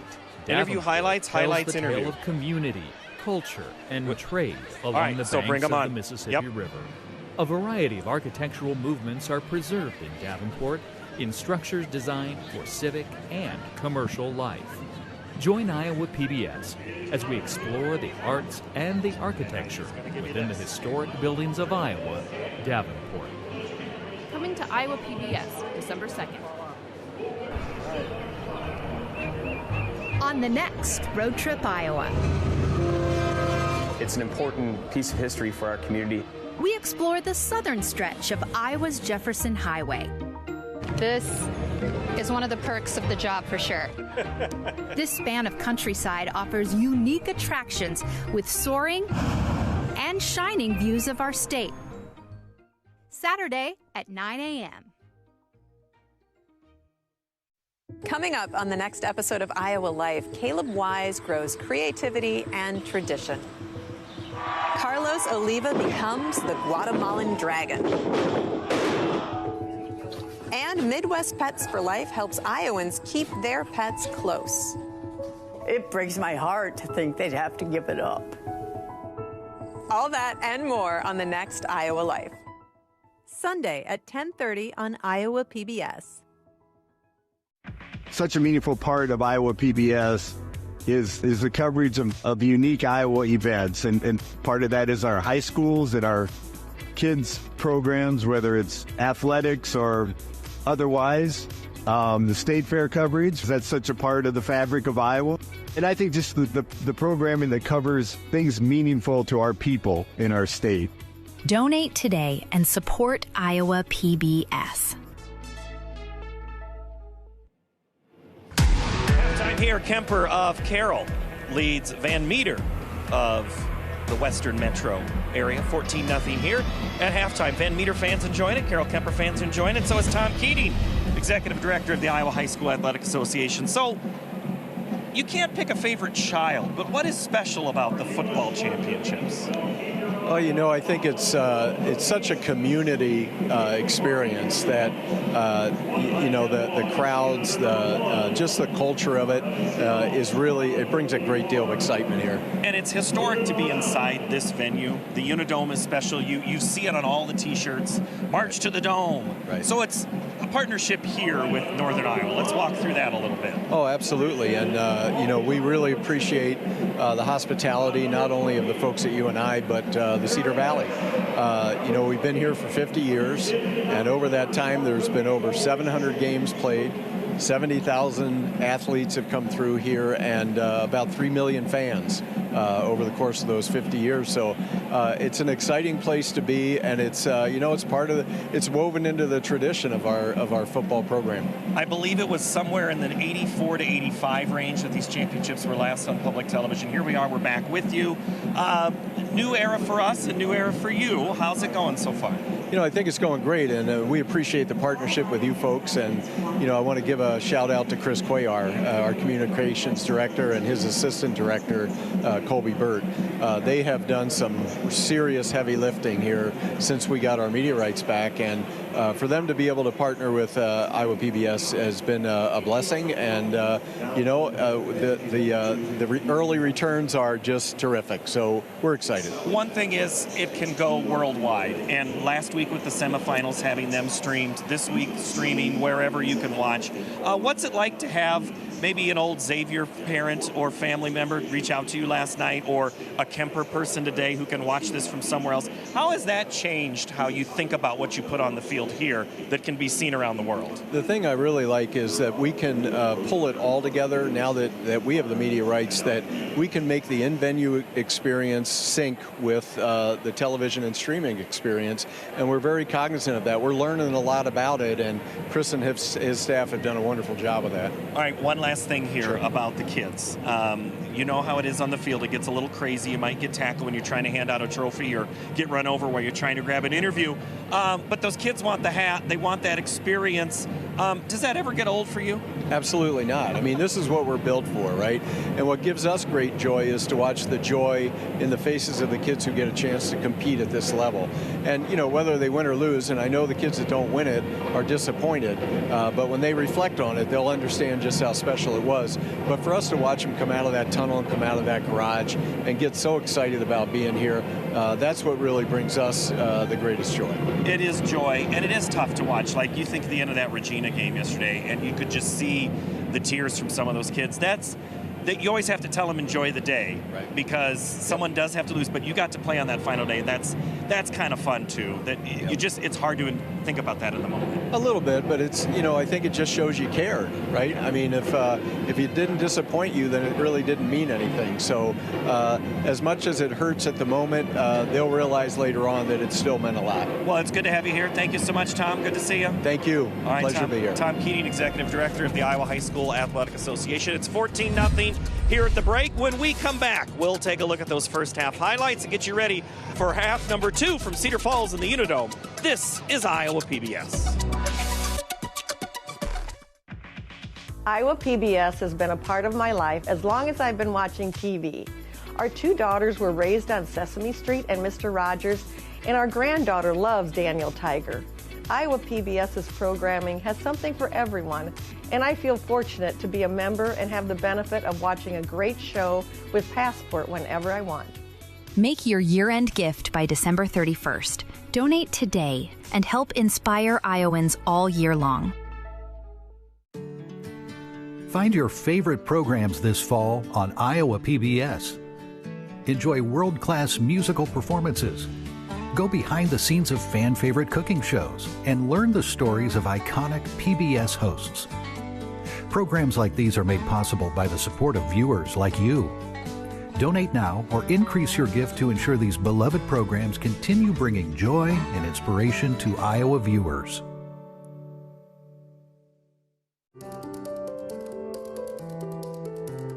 Find Iowa is your invitation to explore. Investigate the stories of our land, our history, and our communities. From science and nature to history and culture, there's always more to uncover. Go outside, get inspired, and explore with us. Scan the QR code or visit iowapbs.org/find.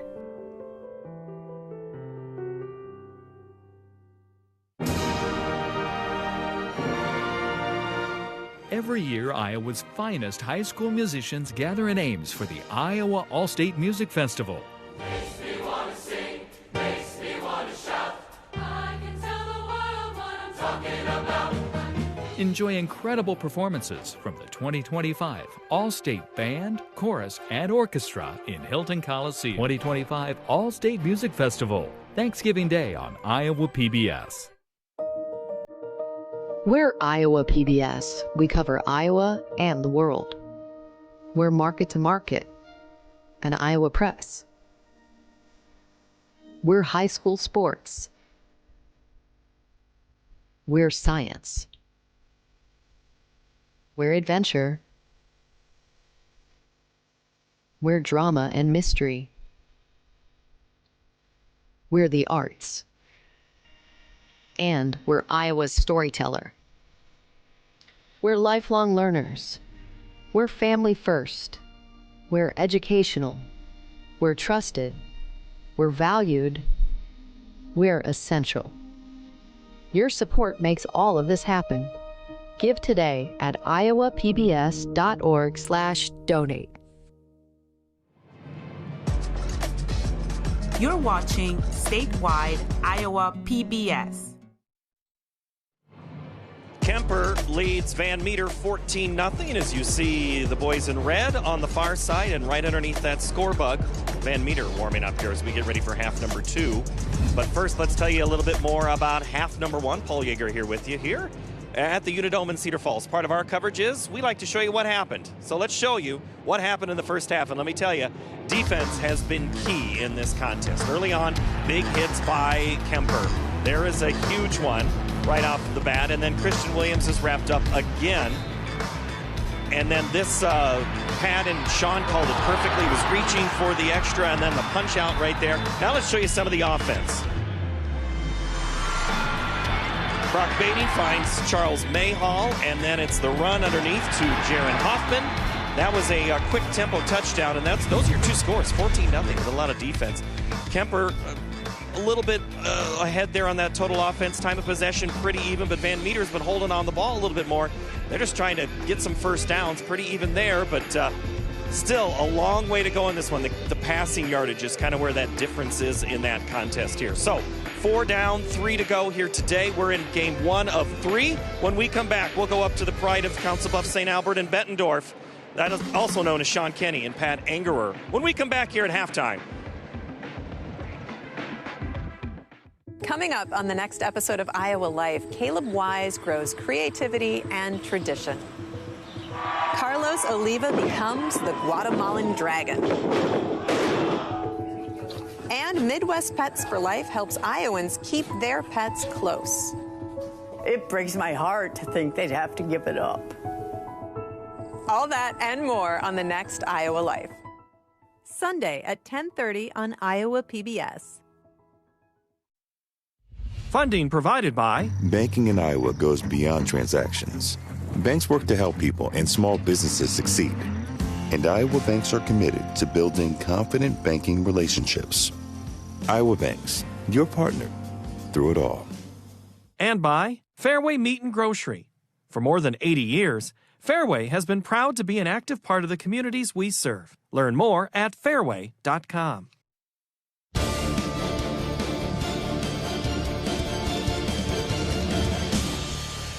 Halftime back with you from Cedar Falls inside the beautiful Unidome. Kuemper Catholic, top-ranked team in the state, up 14-0 on Van Meter. Sean Kenny alongside former Iowa Hawkeye, NFL veteran Pat Angerer. Pat, we talked about the offense for Carroll Kuemper, the defense for Van Meter. Well, it's been the Kuemper defense that has certainly rose to the occasion in the first half. A couple of takeaways that led to 7 Kuemper points. Yeah, they've played really well. They've flown to the ball. They've played hard. They've been opportunistic, and they made the plays when they needed to make them. And Van Meter's defense has been doing a great job as well, too. They're holding a high-powered offense to only 14 points. So I'm really looking forward to see, what happens, in this second half. You look at the first half numbers, and as you talked about, Van Meter made sure that they were not going to get beat with the explosive play. They made Carroll Kuemper matriculate first down after first down, baiting 9 of 19 in the first half. Van Meter to get the football first to start this third quarter, and watch out, a little bit of room down the sideline. Ball popped loose. It was stripped at the last second. Kuemper says they have it. No word yet. Now they say it, Kuemper football. Oh my goodness, it was just how Van Meter wanted to start it. With that initial return, really great, looked like it was going to go well. Then ball popped out at the end. It was a great effort by the kickoff coverage team by Kuemper Catholic, punching that ball out. An unfortunate start for Van Meter and a great start for Kuemper Catholic in the second half. Oh, you're right, Pat. That is exactly what Trudeau and these Van Meter coaches wanted coming out of the break, something to ignite their large fan base, and they had it. A 44-yard return, but at the last second popped out of there. Second fumble recovery today by Kuemper. And now here goes baiting in the Knights, and he wanted to go deep, nothing there, and he checks down and just throws it away. Nothing open. Again, they have done a really good job with the deep ball. This is a receiving core that is as explosive as they get in any class here in Iowa. 100%. It's like you're watching a bunch of forwards in basketball run down the field, and they can also move as well. They're fast and they're strong and they're tall, and they've done a good job not getting beat deep with anything crazy. One thing Kuemper has been able to do is they are winning the field position battle. Third time they've started right around midfield or on the Van Meter side. Quick little hitch pattern along the near sideline, and making the catch is Braxton Benami, and this will be very close to a first down. And it will be indeed a first down. They take a second and third look over. They say move the chains. Just a little RPO action, and Benami making a really good play upfield like he always does. He can make a lot of yards after catch. 10th completion today for Beatty. First down from the 40-yard line. Quick throw. Van Meter continues to give a cushion, so Kuemper Catholic says we will inch our way downfield. Vanami another grab, and oftentimes I think coaches have a game plan and they don't veer off it. They want to stick to it, but this is a situation where the Kuemper coaches are saying we are going to take what you give us. Yeah, I think you're exactly right. You're exactly right. You know, I think initially in the first half they took some shots downfield, maybe got a little excessive there, but now they're spreading it out. Hey, we're going to take what the defense gives us. On the near hash, first down. This time they swing it out to the right, and Griffin Glenn got a little too excited. He started to turn his neck up ahead to see what he can do with yards after catch, but did not bring it in. Ryan Steinkamp, what a job he's done. The 08 grab from Kuemper, 6th year on the sideline, and spent a lot of time working his way up to this head coaching position. Middle school coach in 2013, was a varsity assistant for 5 years. His wife, a graduate of Kuemper Catholic. Both of their parents are from Carroll. Near side throw and catch, and Vanami and this Kuemper offense making it look easy right now. Yeah, they've run that little fake play action, little RPO. They've actually run it 4 times every play. 3 to Vanami and 1 to Glenn. And hey, they're going to take what the defense is going to give them. And defense maybe. So what's going to happen? Let's see if Van Meter steps up and we go a little bit more man-man, and they go a little bit more man-to-man, and then they take a shot downfield. Blevins and Watson, the 2 corners, they creep up a little bit on this 3rd down and 3. They will hand the ball off for the first time, popping through a hole to the 10, stiff arms and pushed out of bounds. Jaron Hoffman, and Kuemper will have it, knocking on the doorstep, 1st and goal. I love that call by Kuemper. Play action, play action, play action, play action, then run. Just really smart, getting the defense on their toes.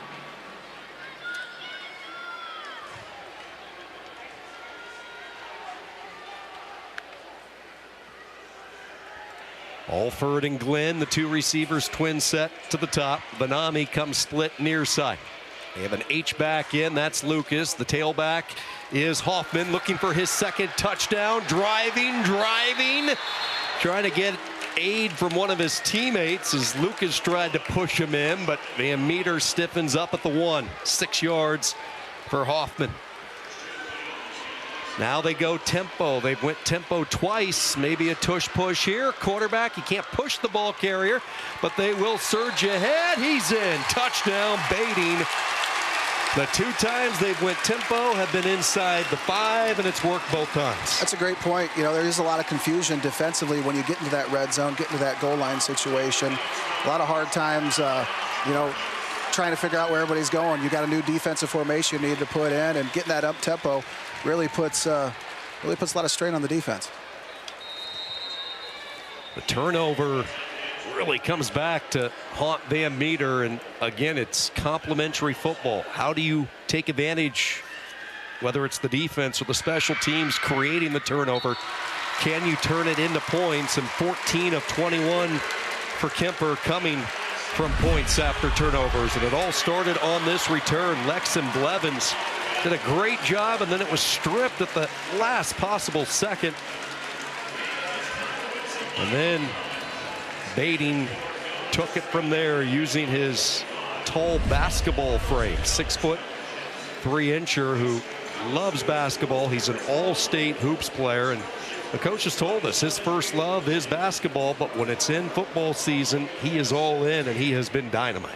Yeah, you know, when you've got your best athletes on the field and you've got your best athletes with the ball in their hand, you're going to have a lot of success. I still think you should play football. I think football is way cooler than basketball. That's just me. I can beat my 7-year-old daughter in basketball or 8-year-old daughter in basketball all day. So I think I'm a pretty good basketball player. But football is superior. I don't know, Pat. We caught you in a couple of Zooms leaving a Little League basketball game, and you kind of had the look back in the day when you were with Indianapolis Colt, when you were breathing fire. You were not happy leaving that Nobody gym. rebounds. Everybody just shoots threes. Nobody boxes out. It's just, oh, man. The only sport I pushed on my kids is wrestling, and they all play basketball. It always works that way, doesn't it? On the return, Blevins, and he will cross the 20. And Kuemper is ready to greet him.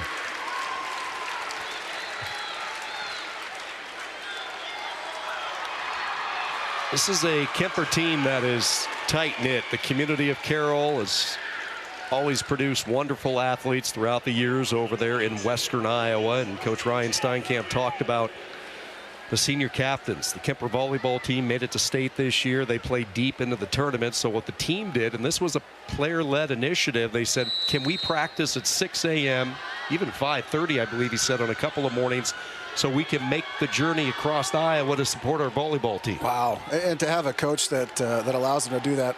I'll tell you what, if I told my high school coach, hey, can we have move practice so I can go to volleyball? I don't think that would have gone over well back in the day. But props to them for having a great culture and having a good understanding and being able to adjust due to their leaders. And, yeah, great job by their coach for allowing them to do that. Second down and 8. Van Meter down 3 scores early in this third quarter. Still plenty of time. Henry Lounsbury working the screen, and that throw sailed on him. Boy, it put Watson in a vulnerable spot as he had to soar up quickly to try to snatch it.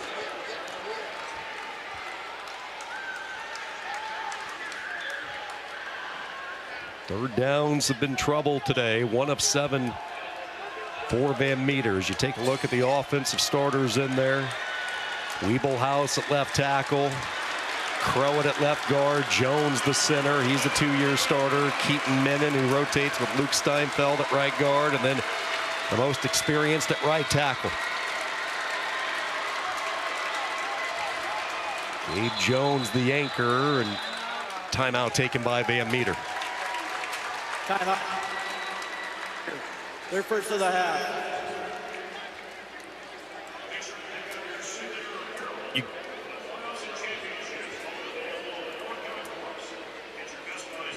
Go back through the years. Eric Trudeau, 21st season for Van Meter. He took over for Rick Roberts. It's funny that those two individuals, both very close, dear friends, and they had somewhat a similar trajectory in that Roberts was a football coach, then he took over the AD duties and really got Van Meter rolling in all the sports. Eric Trudeau, football coach, and once Roberts retired, he stepped into the activities director role at Van Meter. To be able to head coach and also be the athletic director, that has got to be a lot of work. That is takes a super impressive individual to be able to do that and handle both those jobs. He had the AD hat on our Zoom call last Yes, week. He was trying to rearrange the boys' basketball schedule You're because right. they haven't practiced. Third down. Eric Trudeau has done a terrific job. Program south of I-80.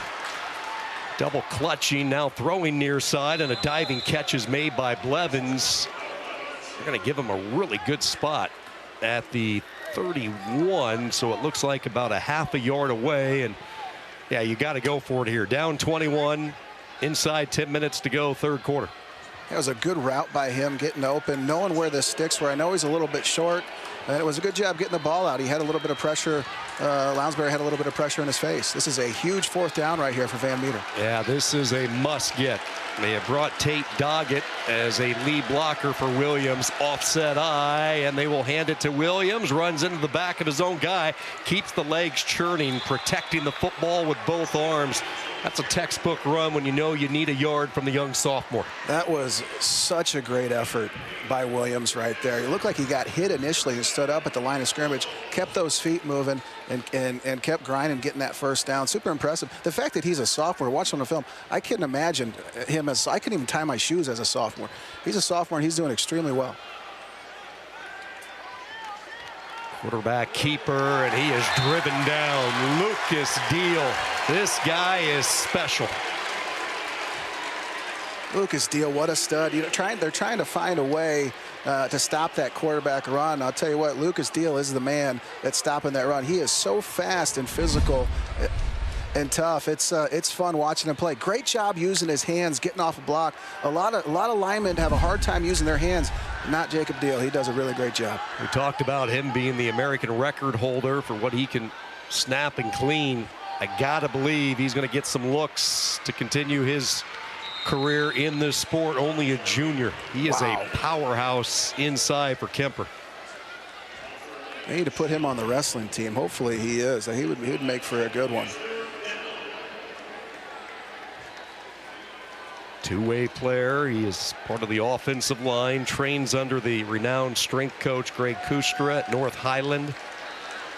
He has some international trips in his near future representing the United States of America, and everybody back home in Carroll certainly proud of him. Van Meter, first down, throw and catch. Yards after catch up ahead to the 47. Good throw there by Lounsbury, and a first down to Drew Rhodes. That was a great job by Drew Rhodes, getting outside, then making a move upfield and breaking a tackle. That was a huge first down by Van Meter.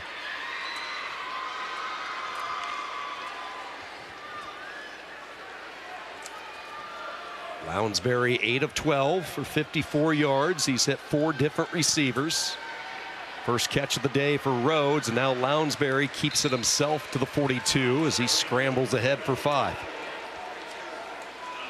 That was a good job, good quarterback draw call. Just needed make one guy miss, and Jack Bading did a really great job getting off a block and making a tackle there, stopping a big gain. Henry Lounsbury's brother, his older brother, went to Washington State originally. He was committed to South Dakota State, but Coach Rogers made the move from the FCS program, the powerhouse that the Jackrabbits are each and every year. Rogers goes to the Pacific Northwest and Pullman to try to reignite Washington State. So Henry's brother followed Coach Rogers to Pullman and will now be a part of that program as they try to get back in their winning ways. What an impressive job by Lucas Deal once again. Just right up the middle. It's they're having a hard time getting up the middle there with Lucas Deal standing there getting off blocks and just being extremely explosive and strong. Another huge third down here for Van Meter. Third down and 3. They'll get a couple of cracks at it to try to get the necessary yardage. It's a 4-man rush. Pressure comes. Down goes Lounsbury. Sacked by Jack Bading.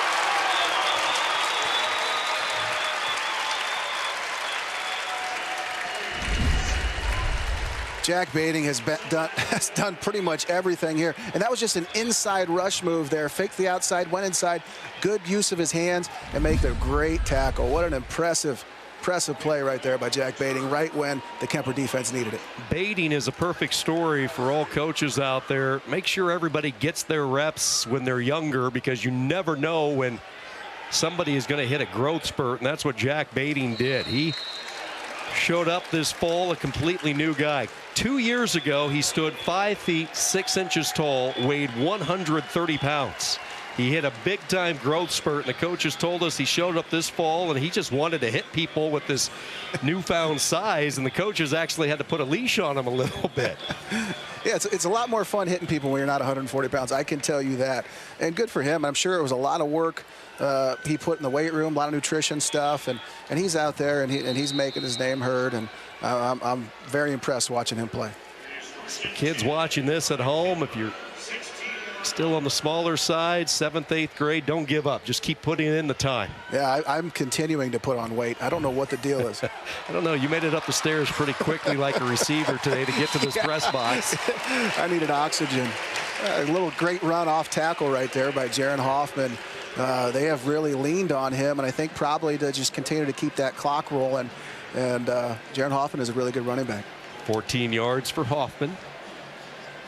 Yeah, they can beat you so many different ways with this offense. Kuemper in control of this game, crossing over halfway through this third quarter. They go back to Jaron Hoffman, who has a hard-fought yard or two. Menon in on the stop. That was a great job by the Van Meter D-line and linebackers, just stepping up, playing downhill, not allowing them to get that off tackle anymore.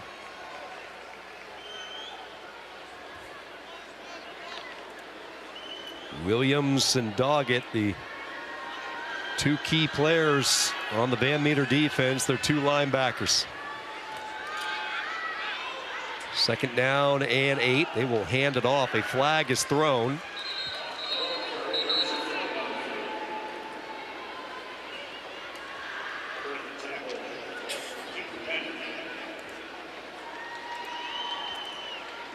Illegal formation. Offense, 5 in the backfield. 5-yard penalty. Still second down. Did not have the mandatory 7 up at the line of scrimmage. A rare mistake, only their 4th penalty today. Yes, I've been really impressed about both of these teams, just the complete lack of penalties. I guess I'm used to coaching 8th graders where it's, I mean, we're penalizing them every single play, but these guys are very, very impressive. And once again, it goes back to their coaching. They are very well coached. Offensive line that plays with a little attitude. They have a wrestler at right tackle and Reed Steger. 2nd down and 13, and now Van Meter jumped. So they will get the 5 yards right back. I start talking about the lack of penalties, and just like clockwork, it starts going.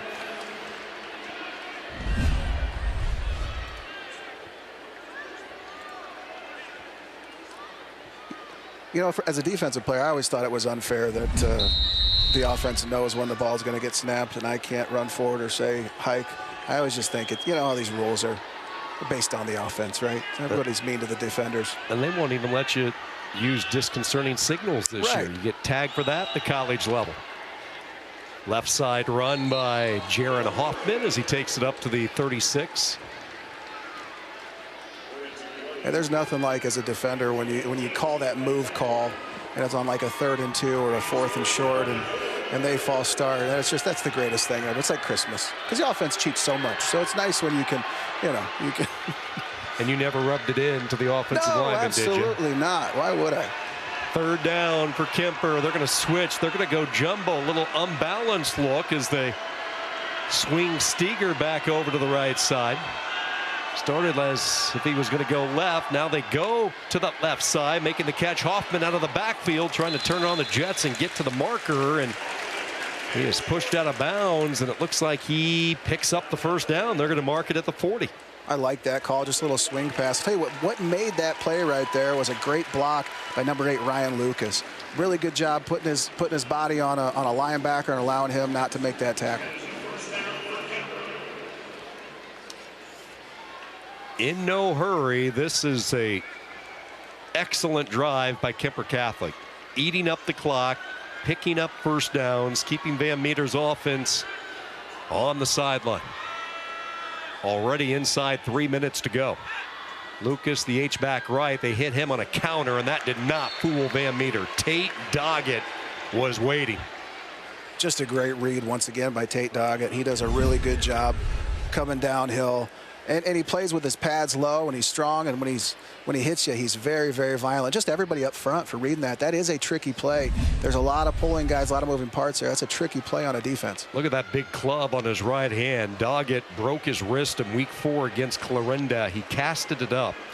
He was cleared right before the 1st round playoff, so they have been bringing him on slowly, and just talks about the toughness he has, and he wants to be with his buddies. And now the ball popped free, and look who ended up on top of it, Mr. Doggett. But are they going to say the ball carrier was down? And it looks like they will. And Van Meter can't believe it. Boy, they are upset along the Bulldog sideline.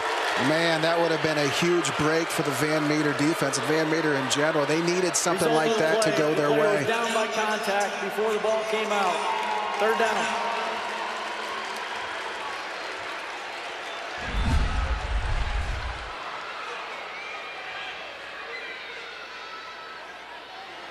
That's a tough one. That's close. That's tough. Again, no replay, obviously, in high school football, which makes it really tough for these officials when they end up on the Jumbotron. Well, no matter what decision you make, half the crowd's going to be mad at you. 3rd down, double move. Vanami incomplete. Now Vanami begging for a flag, and there is one down. He was in a really good hand fight along the Kuemper sideline, and if this is going the direction we think, Van Meter is going to go nuts. And I love the call after an emotional play, right? Pass, take a shot downfield. 10-yard penalty results in 1st down. Defensive holding, and it happened right out of the get-go. Steinkamp and his offense, another 1st down.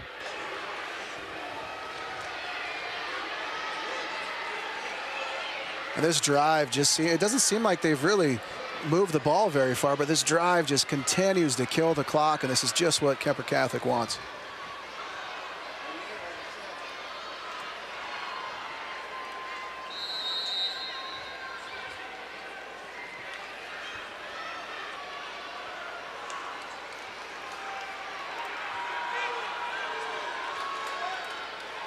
First down into plus territory.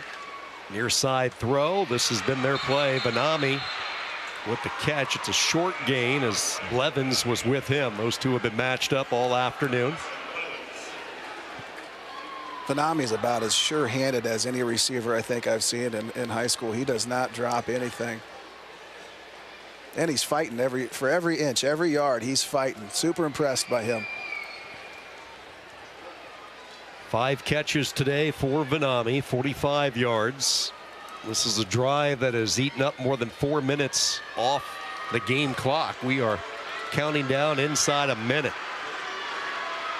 Quick, precise, short passing game today. They go right back to it. They swing it out opposite side. This is Glenn with the catch. Glenn takes it to the 40 on what I gotta believe will be the final play of this quarter. Now some pushing and shoving. These two teams getting a little testy late. Clock will continue to run down, and maybe a good thing for cooler heads to prevail a little bit at the intermission. Yeah, it's unfortunate. Obviously, there's a lot of emotions going on into this game, and you just, you don't want anything to happen. That's the end of the third quarter.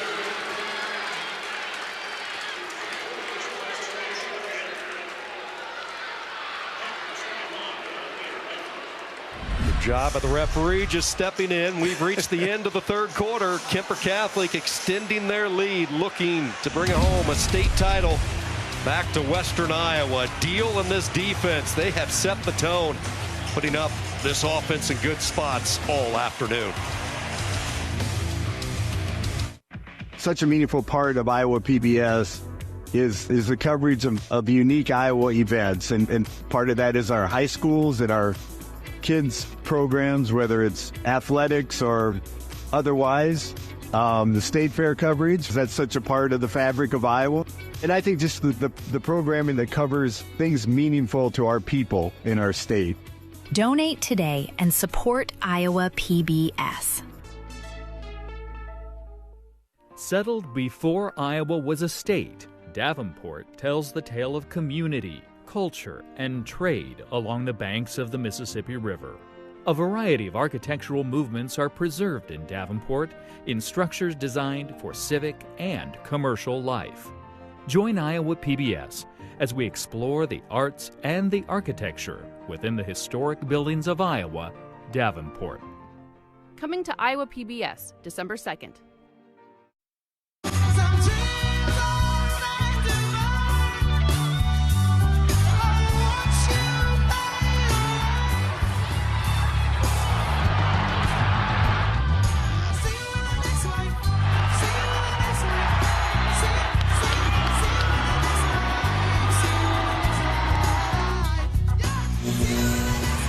Local, regional, and national artists take the stage to perform original sets and share their musical journeys on Studio 3 Live. Enjoy weekly performances Fridays at 8:30 p.m. online or as a podcast. Fans having a good time on a Friday. No school today when your team's playing for a state championship. Everybody hopping on their respective caravans to make a trip, the coveted trip to Cedar Falls. When you go through the two-a-days and the dog days of summer, the Iowa humidity and the high temperatures, all those kids, one goal in mind, and that's to represent your community in a spotlight like this. 100%. Couldn't have said it better myself, brother. I grew up as one of those kids wanting to do that. Alongside Pat Anger, Sean Kinney with you as we start this fourth quarter. Third down and short for Bading in this offense. Hoffman with it, and he is buried at the line of scrimmage. Doggett has really stepped up. He is playing with renewed fire in this second half. He's tough, and they send those inside pressures with him and Williams, and he does such a good job timing it up. Really great job there, getting off a block, using his hands, putting his chest on him. I love how he tackles with his chest and brings him to the ground. That is a Pat Anger jersey right there. He's clubbed up. He's got blood on it. That is a football player. You know what's funny is I played the state championship game my senior year with a club just like that, so I know what he's meaning. 4th down. Doggett now with 10 tackles today. 4th and a yard. 2 receivers right, 2 left. Van Meter stacks the line. They go wide with it. Benami giving ground. Now he pushes ahead. You don't want to run backwards there. He had the 1st down, and he quickly realized it. He's slow to get up. Benami down on the turf. Oh, no, yeah, it was Injury time out of the field. Benami does such a great job with yards after catch. It's unfortunate that he's a little bit banged up there. It was a really great effort by him getting upfield and getting a 1st down. Beatty making sure he is all right. Hopefully just the wind knocked out of him as we take another look at it. Boy, there was friendly fire there. Doggett took a shot from his own teammate. Yeah, some of the worst hits you get in football are from your buddies. Yeah. But hey, you know, when you play hard, when you got a group of guys that are playing hard, they're running the ball, stuff like that's going to happen.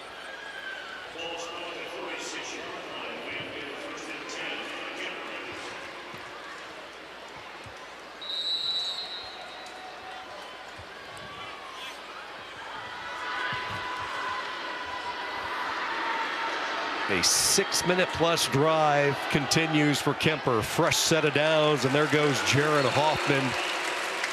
11 plays coming up on the 12th play of this drive. This is how you win state championships. Situational football, and can you get those short yards, play physical football to bring home a title? Absolutely. Right now they're controlling the clock. They're controlling the line of scrimmage. That was a really good job by left guard Connor Keneally, pulling up through the hole, creating a big gap for Jaron Hoffman to get that 1st down, or get 2nd and short.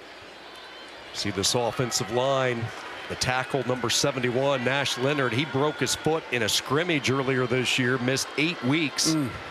Guy who came back just in the nick of time. Patrol and anchor, now a strip, ball loose. Van Meter has the turnover they so desperately needed. Doggett got a hand in there. He caused the fumble. And a little bit of late life for the Bulldogs. That was just the break Van Meter needed. What a great, you know, it was a great drive by Kuemper. They're doing everything right. And then none other than our man, Tate Doggett, comes through there, makes a great hit, hits that ball out of the ground. Their defense is flying to the ball, not giving up, picking it up. Now they've got a good opportunity to put some points on the board and change the trajectory of this game.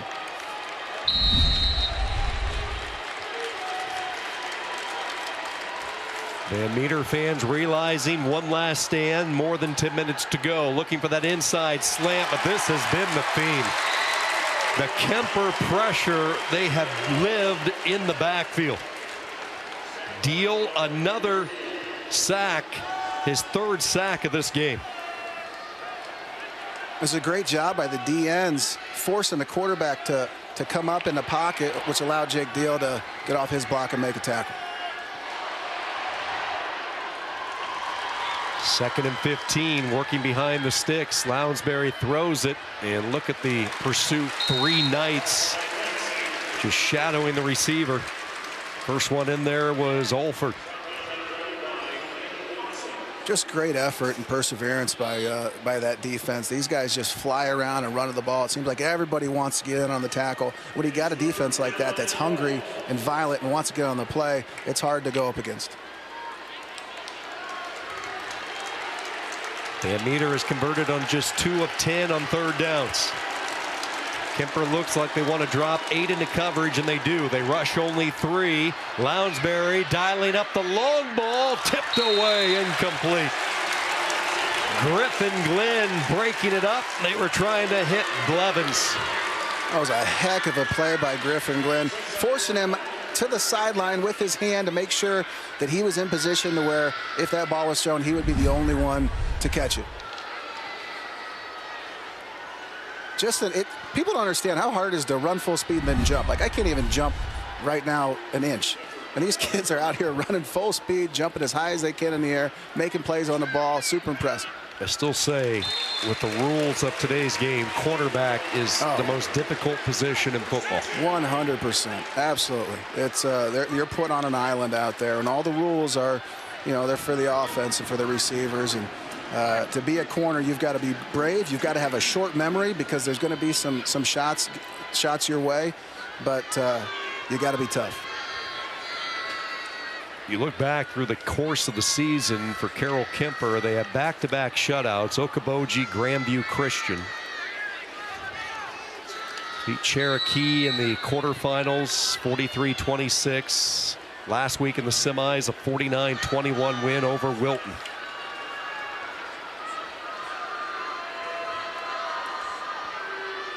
Carroll Kuemper from the 41-yard line, and they will go right back to Williams, and he busts through a hole. Big hole opens up, taking it close to a first down. Jaron Hoffman.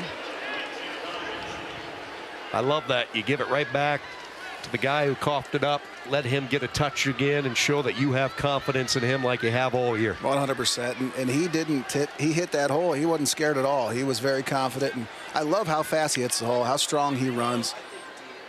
He is doing a really good job today. And this is a team that, we're talking about how good they pass. Their running game has been tremendous. Second down and 2. The ball near midfield. Back to him as he runs behind the center. Preston Vanami, and a first down.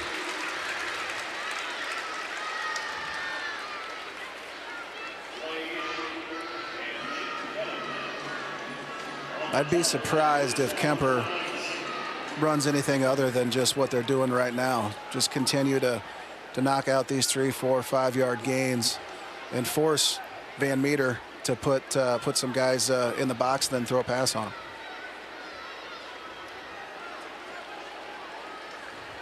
Clock continuing to dwindle down as we approach 7.5 minutes to go in this fourth quarter.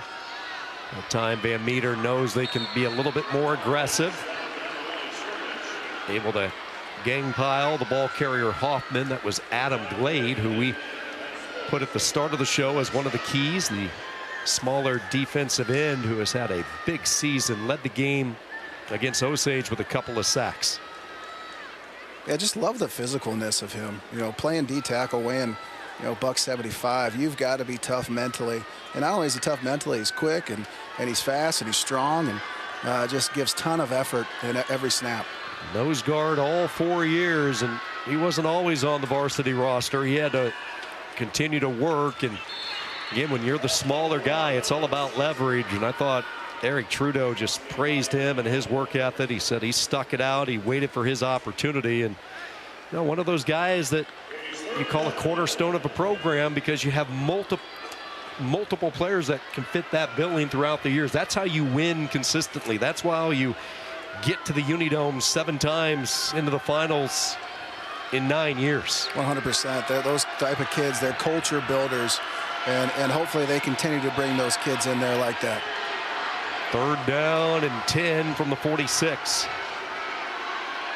Nadeem watching the play clock, and they will call a timeout just as it got down to 0. Timeout. Kuemper Catholic. They're first of the half.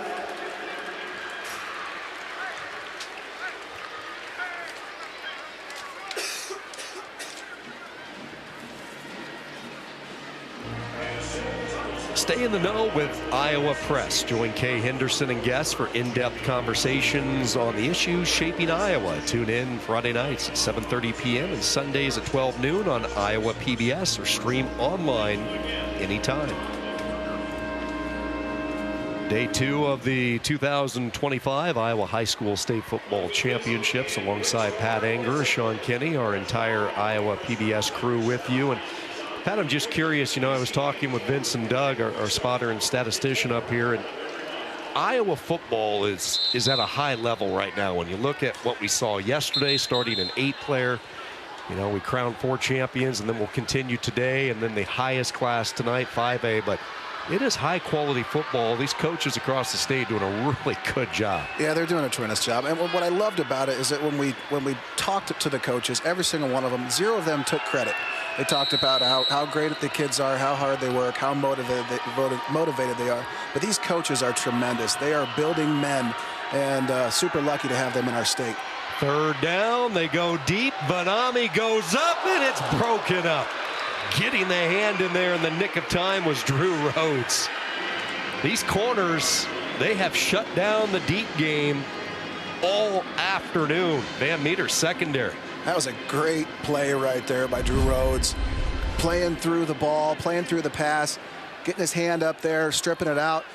Vanami, great effort as well, too. I mean, that was a 50-50 ball right there, and it was good competition by both those boys. You might not notice it in the stats tomorrow or in the recaps that you read, but this part of the game right here that you're watching has been so key. Baiting with his pooch punts. Van Meter on the return. They will take it out to the 32-yard line. Deal is even making tackles on special teams. The big guy, that first one downfield along with Ryan Lucas. That was a great return by Blevins right there. I thought he was going to break it a little bit. Sold it upfield, ended up bouncing it to the outside, and super. I mean, probably a net of maybe what, 13, 15 yards, something like that. Got it pretty close back to the line of scrimmage. Quick reset for you as we hit the home stretch of this one. Kuemper Catholic nearly a 2-to-1 edge in total yards. 234 for the Knights, 114 only for Van Meter. Both defenses playing well. 14-0 advantage points after turnovers for Kuemper. Lounsbury with the throw and catch. Driven out of bounds is Andon Watson, and was it late? There is a flag down.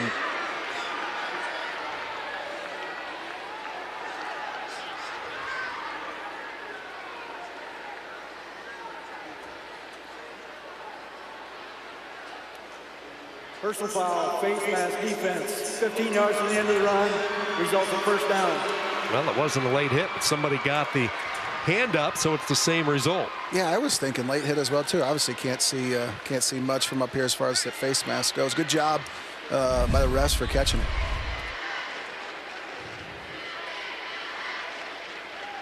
Yep. Ooh, got him right before the cut. And you know, he's getting blocked. He's trying to put anything out there, see if he can grab something. Nothing facetious at all by that.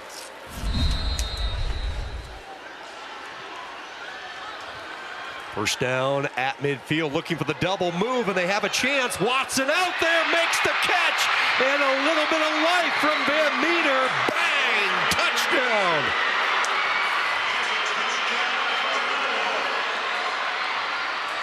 Don't go anywhere yet.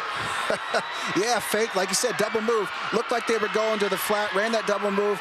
Essentially a go route for Watson, and a beautiful throw. Beautiful throw by my man, right in his hands. Wow, right in his hands. Great job getting behind the secondary. And that is just the spark that Van Meter needed. They've been looking for something like that.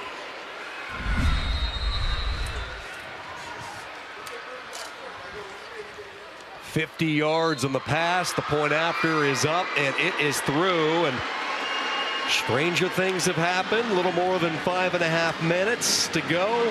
2 plays, 69 yards. Really the first explosive play by either team this afternoon. And it goes to Van Meter, and with a championship culture, they are going to fight you every inch and every second while there's time up on this clock. 100%. These guys, you talk about their season. 2 losses by week 5, right? People were probably doubting them. They fought, they came together. This is a team that's not going to give up. This is a group of coaches that's not going to allow them to give up. These guys are going to battle, and they're going to battle you till the end. For Watson, that's his 4th touchdown catch this year. The team's leading receiver coming into this game. Quick, shifty type outside receiver who gets a lot of yards after the catch with his speed. And Lounsbury threw a beauty. So now you have to anticipate the onside kick from a very talented kicker in Lounsbury. Eric Trudeau hoping for a little late magic. He can finally smile after that last play.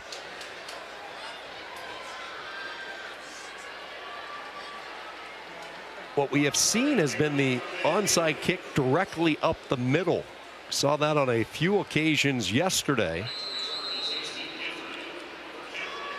We'll see what direction they go. Kuemper has 10 guys within 15 yards of the teed up football. Will he go right? Will he go left? Will he go up the middle? He chooses left. It's a bouncing ball. It's a foot race before it goes out of bounds, but we have a whistle and a flag. And I think one of the gunners for Van Meter was a little bit too quick trying to get the head start. Yeah, I think so too. That was actually a really good kick. That was a really good onside kick. I thought they were going to. Offside, kicking team number 12. 5-yard penalty, re-kick. Yeah, and maybe that little hitch that he did where he faked to the right, ended up left, maybe that caused them to, caused them to be offsides. You see the assistant in front of Coach Steinkamp telling his players it has to go here. You saw him motioning. This is the line that you got to guard and protect. So they will push it back 5 yards to the 35 and see if Lounsbury goes with that same tactic. Yeah. And I always forget in high school that it's a redo. They call it on the spot if it's an offsides, because obviously if you're Kuemper, hey, we'll decline the penalty. We'll take the ball kicked out of bounds right there. The meter does not hit what side they're going to go with it. They have even numbers both to the right and left of Lounsbury. Here is the approach. She's going to go back to that left side. High bounce, loose football, and Van Meter got it. Picked up by the Bulldogs, Adam Boak. And here comes Van Meter right back at you. That was such a great kick. That couldn't have bounced more perfectly. And what a great job by everybody scrapping and crawling and running to that ball, trying to get it. Man, Adam Bouk, what a job by him making that play and recovering. That's a hard kick to make right there, going to the right, kicking to your left. You're taught you want the third bounce like it takes here. That's the one that's going to get the altitude to it, which gives you a chance. And now here comes Lounsbury, design draw, one miss. Flag comes in near side as Lounsbury takes it up to the 41-yard line, but let's wait and see what the flag is.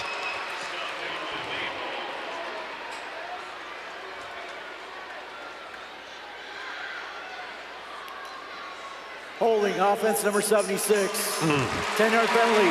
Still first down. And that hurts the momentum that they had going right there. Big onside recovery, and then huge gain on that draw.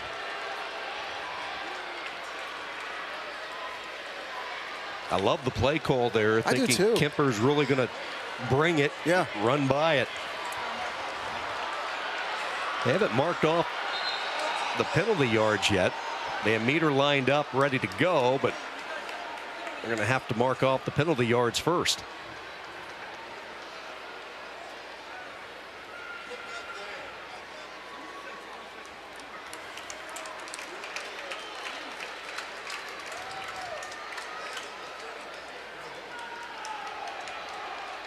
There we go. You know, sometimes these officials, they just want TV time. You know, I've been around enough of them.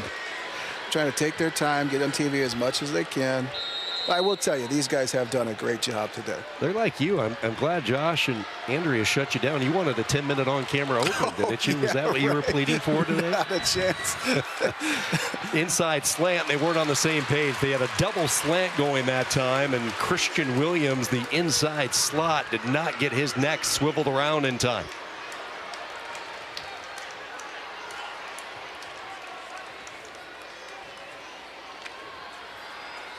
Second down and 20 following the penalty. 3 receivers right. Watson, their deep threat. He's split to the top of the screen.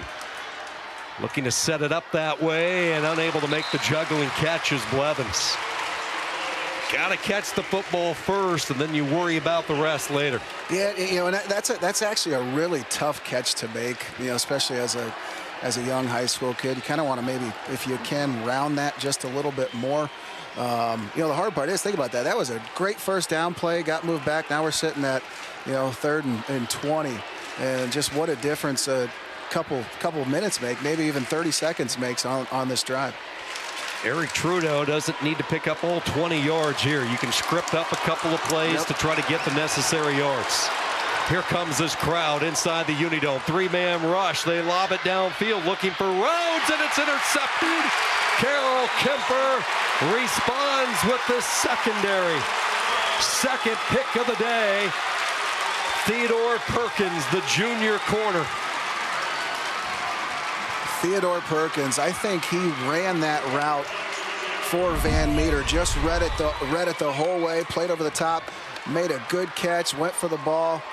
That's heartbreaking for Van Meter. Great play for Kuemper, but hey, 5 minutes left, anything can happen. Back-to-back weeks that Perkins has come away with a pick. Paul Yeager had a pretty good view of it.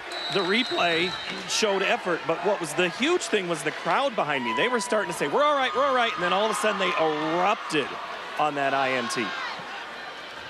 Perkins comes up. A defensive secondary now with 25 interceptions this year. That's insane. That really is absolutely insane. And a lot of it's probably the fact that they get up by so much that they're having to force the other team to throw the ball, so they know exactly kind of what they're in. But to have that many interceptions in that little of games is absolutely phenomenal. I can't do the math. I'm trying to figure out how many that is a game. What, two or three? Something like that. Phenomenal job by their secondary. Kuemper goes back into clock management now. Well, maybe not. Bading is going to throw the football. He is rolling, and he decides to take off and high steps it out of bounds up to the 26-yard line.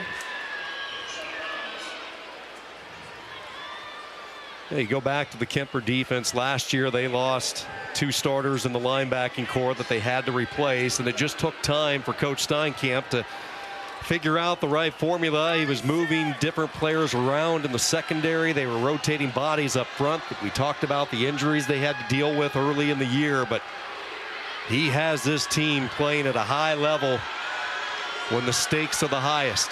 He really does, and they're extremely fun to watch. They are a talented football team. They're also a well-coached football team. 3rd down and 8 on the run, making the catch. First down yardage up to the 39. It's Brayton Alford. Alford coming in, one of the top receivers in the state. He's had a quiet afternoon, but he makes a big catch late. More time off the clock as we approach 4 minutes to go. You know, outside receiver runs that go route. He's running that like 5-10 yard and out, which ends up essentially becoming a pick route, really, if you look at it that way. That allows him to get wide open. Bading makes a good throw, and he makes a great catch. Look at Bading, and it's a family legacy. His older brother Parker was a good athlete. He had a sister who was a state long jumper. Another sister played volleyball. A cousin that was part of a 2013 state championship team, and hitting the hole with authority. Jaron Hoffman goes over the 100-yard mark today. Kuemper feeling pretty good now. Van Meter with a couple of timeouts, 3.5 minutes to go. Hoffman 26 carries for 103. Wow, he's been extremely impressive, and especially doing a great job defensively as well too. You know, one of the guys I want to talk about, Tate Doggett, Van Meter defense, 16 tackles right now, 16. Yeah, he has been all over. This will be the 61st play today for Kuemper, and look at Hoffman go! Carol Kuemper, a foot race, Doggett catches him at the 2. The effort of Tate Doggett. Hoffman explodes for 52 yards. I thought no way anybody was going to catch Hoffman there, and Tate Doggett just came out of nowhere. Great effort by both of those guys. Great hole up the middle for Hoffman. Tate Doggett running his heart out. Gets him with the club. The broken wrist. You see him swing that. I mean, that doesn't feel good, I'll tell you. No, it does not. He's feeling it. The heart of a competitor right there, number 31. College coaches take notice of him. First down and goal. They snap it. It's a quick speed option, and Hoffman into the end zone for the touchdown. And Kuemper Catholic in a position now. Western Iowa, get ready. Yeah, hit them up the middle, then get to the outside, get your speed on the edge. They did a good job getting the edge on the Van Meter defense there. You knew there was going to be a run by Van Meter, and Kuemper able to weather the storm. Yes, yeah, you knew. Yeah, Van Meter did a great job. They were getting the momentum, and you thought things were going to go a little bit differently, and then got back in the sticks, had to get rid of the ball, and Kuemper had a great drive there. Tremendous job, used their athletes, used all their talent, and their fans are loving it.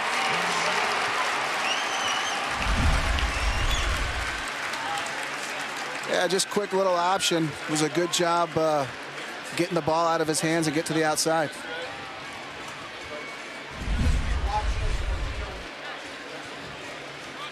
Six plays, 76 yards. Hoffman has his second touchdown run today. And Carroll Kuemper inching closer to a second state title. In more than a decade since they hoisted the trophy. But they are very close to getting it done now. They've definitely earned it. This was a fight. They're playing a Van Meter team right here that showed up ready to fight and scrap, and Kuemper has earned everything they've got. Done a good job turning the ball over. Good job on the ground. Good job getting the ball out. This has been a scrappy game. 28-7, yes. But I'll tell you what, it was close. It was a dogfight. There were times when Van Meter was sneaking back in there, and Kuemper didn't let him.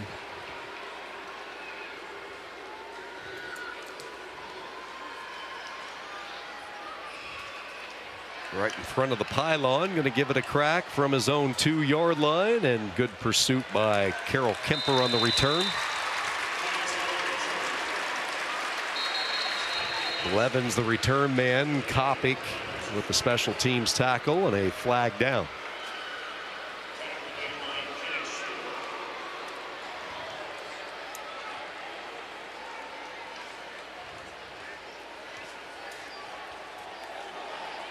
Personal foul, face mask, kicking team number 10, 15 yards from the end of the run, first down.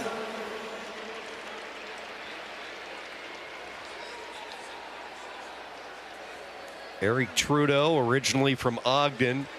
He played for a legendary coach in Central Iowa, Larry Tryon, for so many years for the Ogden Bulldogs. And Trudeau married Coach Tryon's youngest daughter, so football in that family. They talk football, especially next week over Thanksgiving, where families feast around the television. Some turkey, mashed potatoes. Give me 3 orders of those, please, and life is good. First down, Van Meter. Oh, nearly intercepted, jumping the lane, just a fraction late. That was almost a pick 6 for Mayhall. Let's go back to the special teams play and the hand getting up. Yep.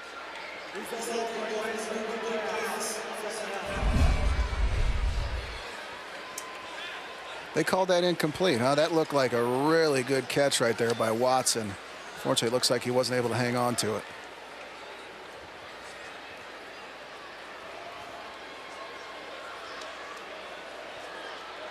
Second down and 10 from the 37. Lounsbury running for his life, and he is sacked. Jack Baiting one more time. It was a good job by the secondary, obviously covering everybody up, and Jack Baiting, knowing obviously they're in a third, they're in a passing down, and stayed to the outside, used his hands, just ran Lounsbury down, making a sack. 4th sack of the day for Kuemper. 3 of those sacks coming from Deal, and now Baiting gets into the act. This is a team that led 2A in sacks all year. They lob it out. Williams with the catch past the 40. Hop skips over one of his blockers and curling along the far sideline, tight roping all the way to midfield. Nice play there by Christian Williams. I love the screen call there. I think that is a genius call. Everybody's thinking long bomb. Everybody's got pass rushing and get that screen through, get the ball out quick, and got the first down. Van Meter in the final, 7th time since 2017. They were looking for their 5th state title today. 4-time state champ. Big collision. Lounsbury popped by Hoyt. They had the run. They had 3 straight titles in 21-22, and then they won the state title in 23. And we talked about the growth of the Van Meter School District. Their first 2 titles were in 1A in 21 and 22, and then they bumped up to 2A, had no trouble winning the title in 2023. Second down, out to the flat they go, and the pass is caught, getting out of bounds, stopping the clock. Braden Finnessy, his first catch of the day, the inside slot that they asked to do a lot in this offense. Yeah, a little out route. They did a great job getting him open, and a good job by him knowing to get out of bounds. Get the clock stopped. Obviously, he'd like a little bit more there. Lounsbury, 12 of 22 for 128 yards. He will swing it out. Good catch by Williams. Open field tackle made as we cross inside a minute. Griffin Glenn the stop. That was a great open field tackle by Griffin Glenn. Williams is a tough, shifty running back, and Griffin Glenn did a really great job staying in front of him, putting his body on him, bringing him to the ground. A lot of different storylines in this football game, but it's been Kuemper's ability to stop Van Meter on third down. Ball tip up into the air, nearly intercepted, and they're going to do it again. 3 of 15 for Van Meter on third downs today. And that was Jack Baiting right there. Huge pass rush. Smoked the quarterback right there. Almost got an interception. Lounsbury has been extremely tough all game. He has been tremendous with his arm, with his legs. He's done a really great job fighting for this Van Meter team and keeping them in this ball game. They are partying along the Kuemper Catholic sideline right now. A Kuemper defense that allowed only 188 yards of total offense. A secondary that picked off 2 passes. An opportunistic defense with a couple of fumble recoveries, and then the pressure from this defensive line. The victory formation down to a knee. Brock Baiting, Kuemper Catholic of Carroll. Congratulations. State title number 2 in the program's history. They take down the perennial power Van Meter. The final few moments off the clock, and it is official. Your 2025 2A state champion, the Knights of Kuemper Catholic.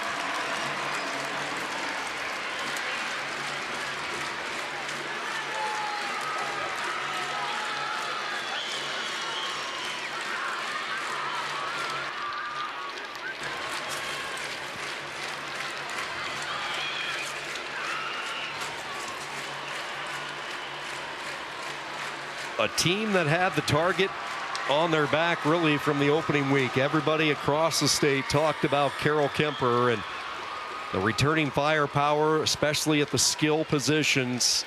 Yet each week they took care of business. Now here they are, state champions. 100%, and they did it, and they did it to perfection. They didn't get beat.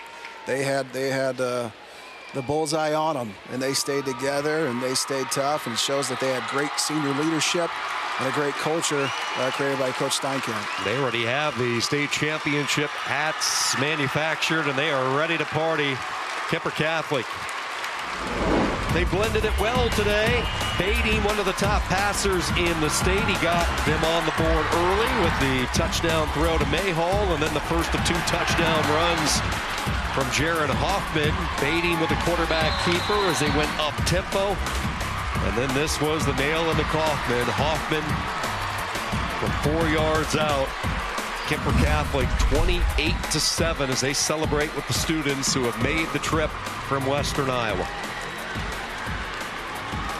You know, Van Meter's got they've got nothing to hang their hat on. They played really hard. Tremendous game, tremendous fight by them. They didn't give up. And Kuemper Catholic, just from start to finish, just battled, did a tremendous job, made plays that needed to make them, forced turnovers, ran to the ball. Just super impressive watching them play today.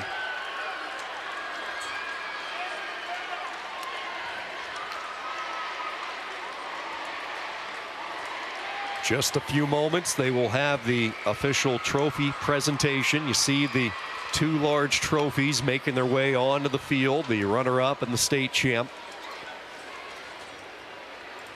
Be able to play on the final calendar day of the high school football season, always the goal. Let's listen in the trophy presentation, starting with the runner-up, Van Meter Bulldogs. On great seasons. The IHSAA's Trophies and Awards program is possible because of title sponsor, the Iowa Farm Bureau. Presenting today's runner-up and championship trophies and awards are members of the IHSAA staff and Board of Control.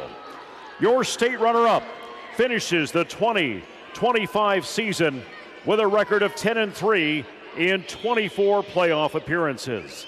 Let's congratulate the student athletes, coaches, and supporters of Van Meter.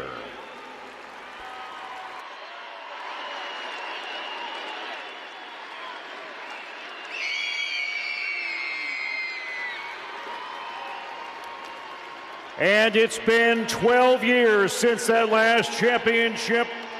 Your Class 2A state champion for 2025 with a record of 13-0 in 22 playoff appearances. Your Knights from Kuemper Catholic.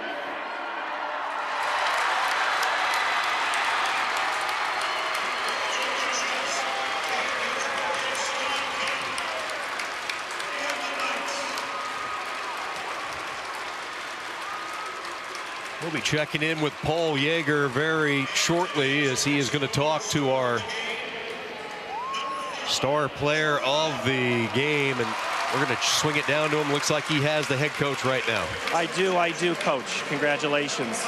This is a team, this is an emotional moment. Walk me through what's going through your head right now. I'm just so proud of these kids. You know, we talked about 0-0, winning every down, every quarter, and it was cliche. But these kids bought in and they believed. And they had that dog mindset, that mentality, and I'm just so proud of them. So proud of the seniors. I can't mix this picture, though. Hey, they are going to hold the picture for us as well. You are going to be in it. They won't take it without you. Right, sure. You are an alum of this place. Put that into perspective for me. Yeah, I mean, I love Kuemper. I love the community. We have great fans out here. I'm so proud of our guys. I think give a shout out to all of our coaches, all the players. It's something special. And I want you to talk about Lucas right now. We're going to talk to Lucas, but tell me what his game meant.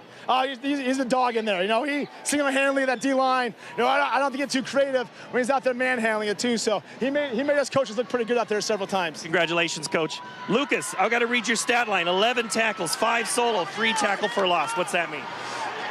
Shows all the work I've done this year and all the years before. You are strong, no doubt about it. What did you do to dominate inside tonight? Use my strength mostly. Listen to coaches, use technique, read my keys, all the stuff they taught us. You have a lot of great skill players, a lot of guys that get a lot of the headlines. But what was it about the line play that was so important in this championship? I think it's mostly our union, whatever you want to call it. Like, we're really close together. We're all in the same grade except for our left tackle. So we play with each other like our entire lives. Go get in that picture, enjoy it. Lucas, thank you very much. Congratulations there. Let's go back upstairs. Thank you very much, Paul. You know, we bring Pat Anger up into the broadcast booth, and wouldn't you know it, one of the big uglies up front ends up our star of the game, and he deserved it. Lucas Deal. Two-way starter, offensive line, defensive line. What a performance. Yeah, he dominated. It was super impressive watching him from start to finish. 28-7, Kuemper Catholic, your two-way state champions. Don't go anywhere. Coming up, it's the 3A title, Nevada and Bishop Heelan, as coverage continues from Cedar Falls right here on Iowa PBS. Funding provided by Banking in Iowa goes beyond transactions. Banks work to help people and small businesses succeed. And Iowa banks are committed to building confident banking relationships. Iowa Banks, your partner through it all. And by Fareway Meat and Grocery. For more than 80 years, Fareway has been proud to be an active part of the communities we serve. Learn more at fareway.com.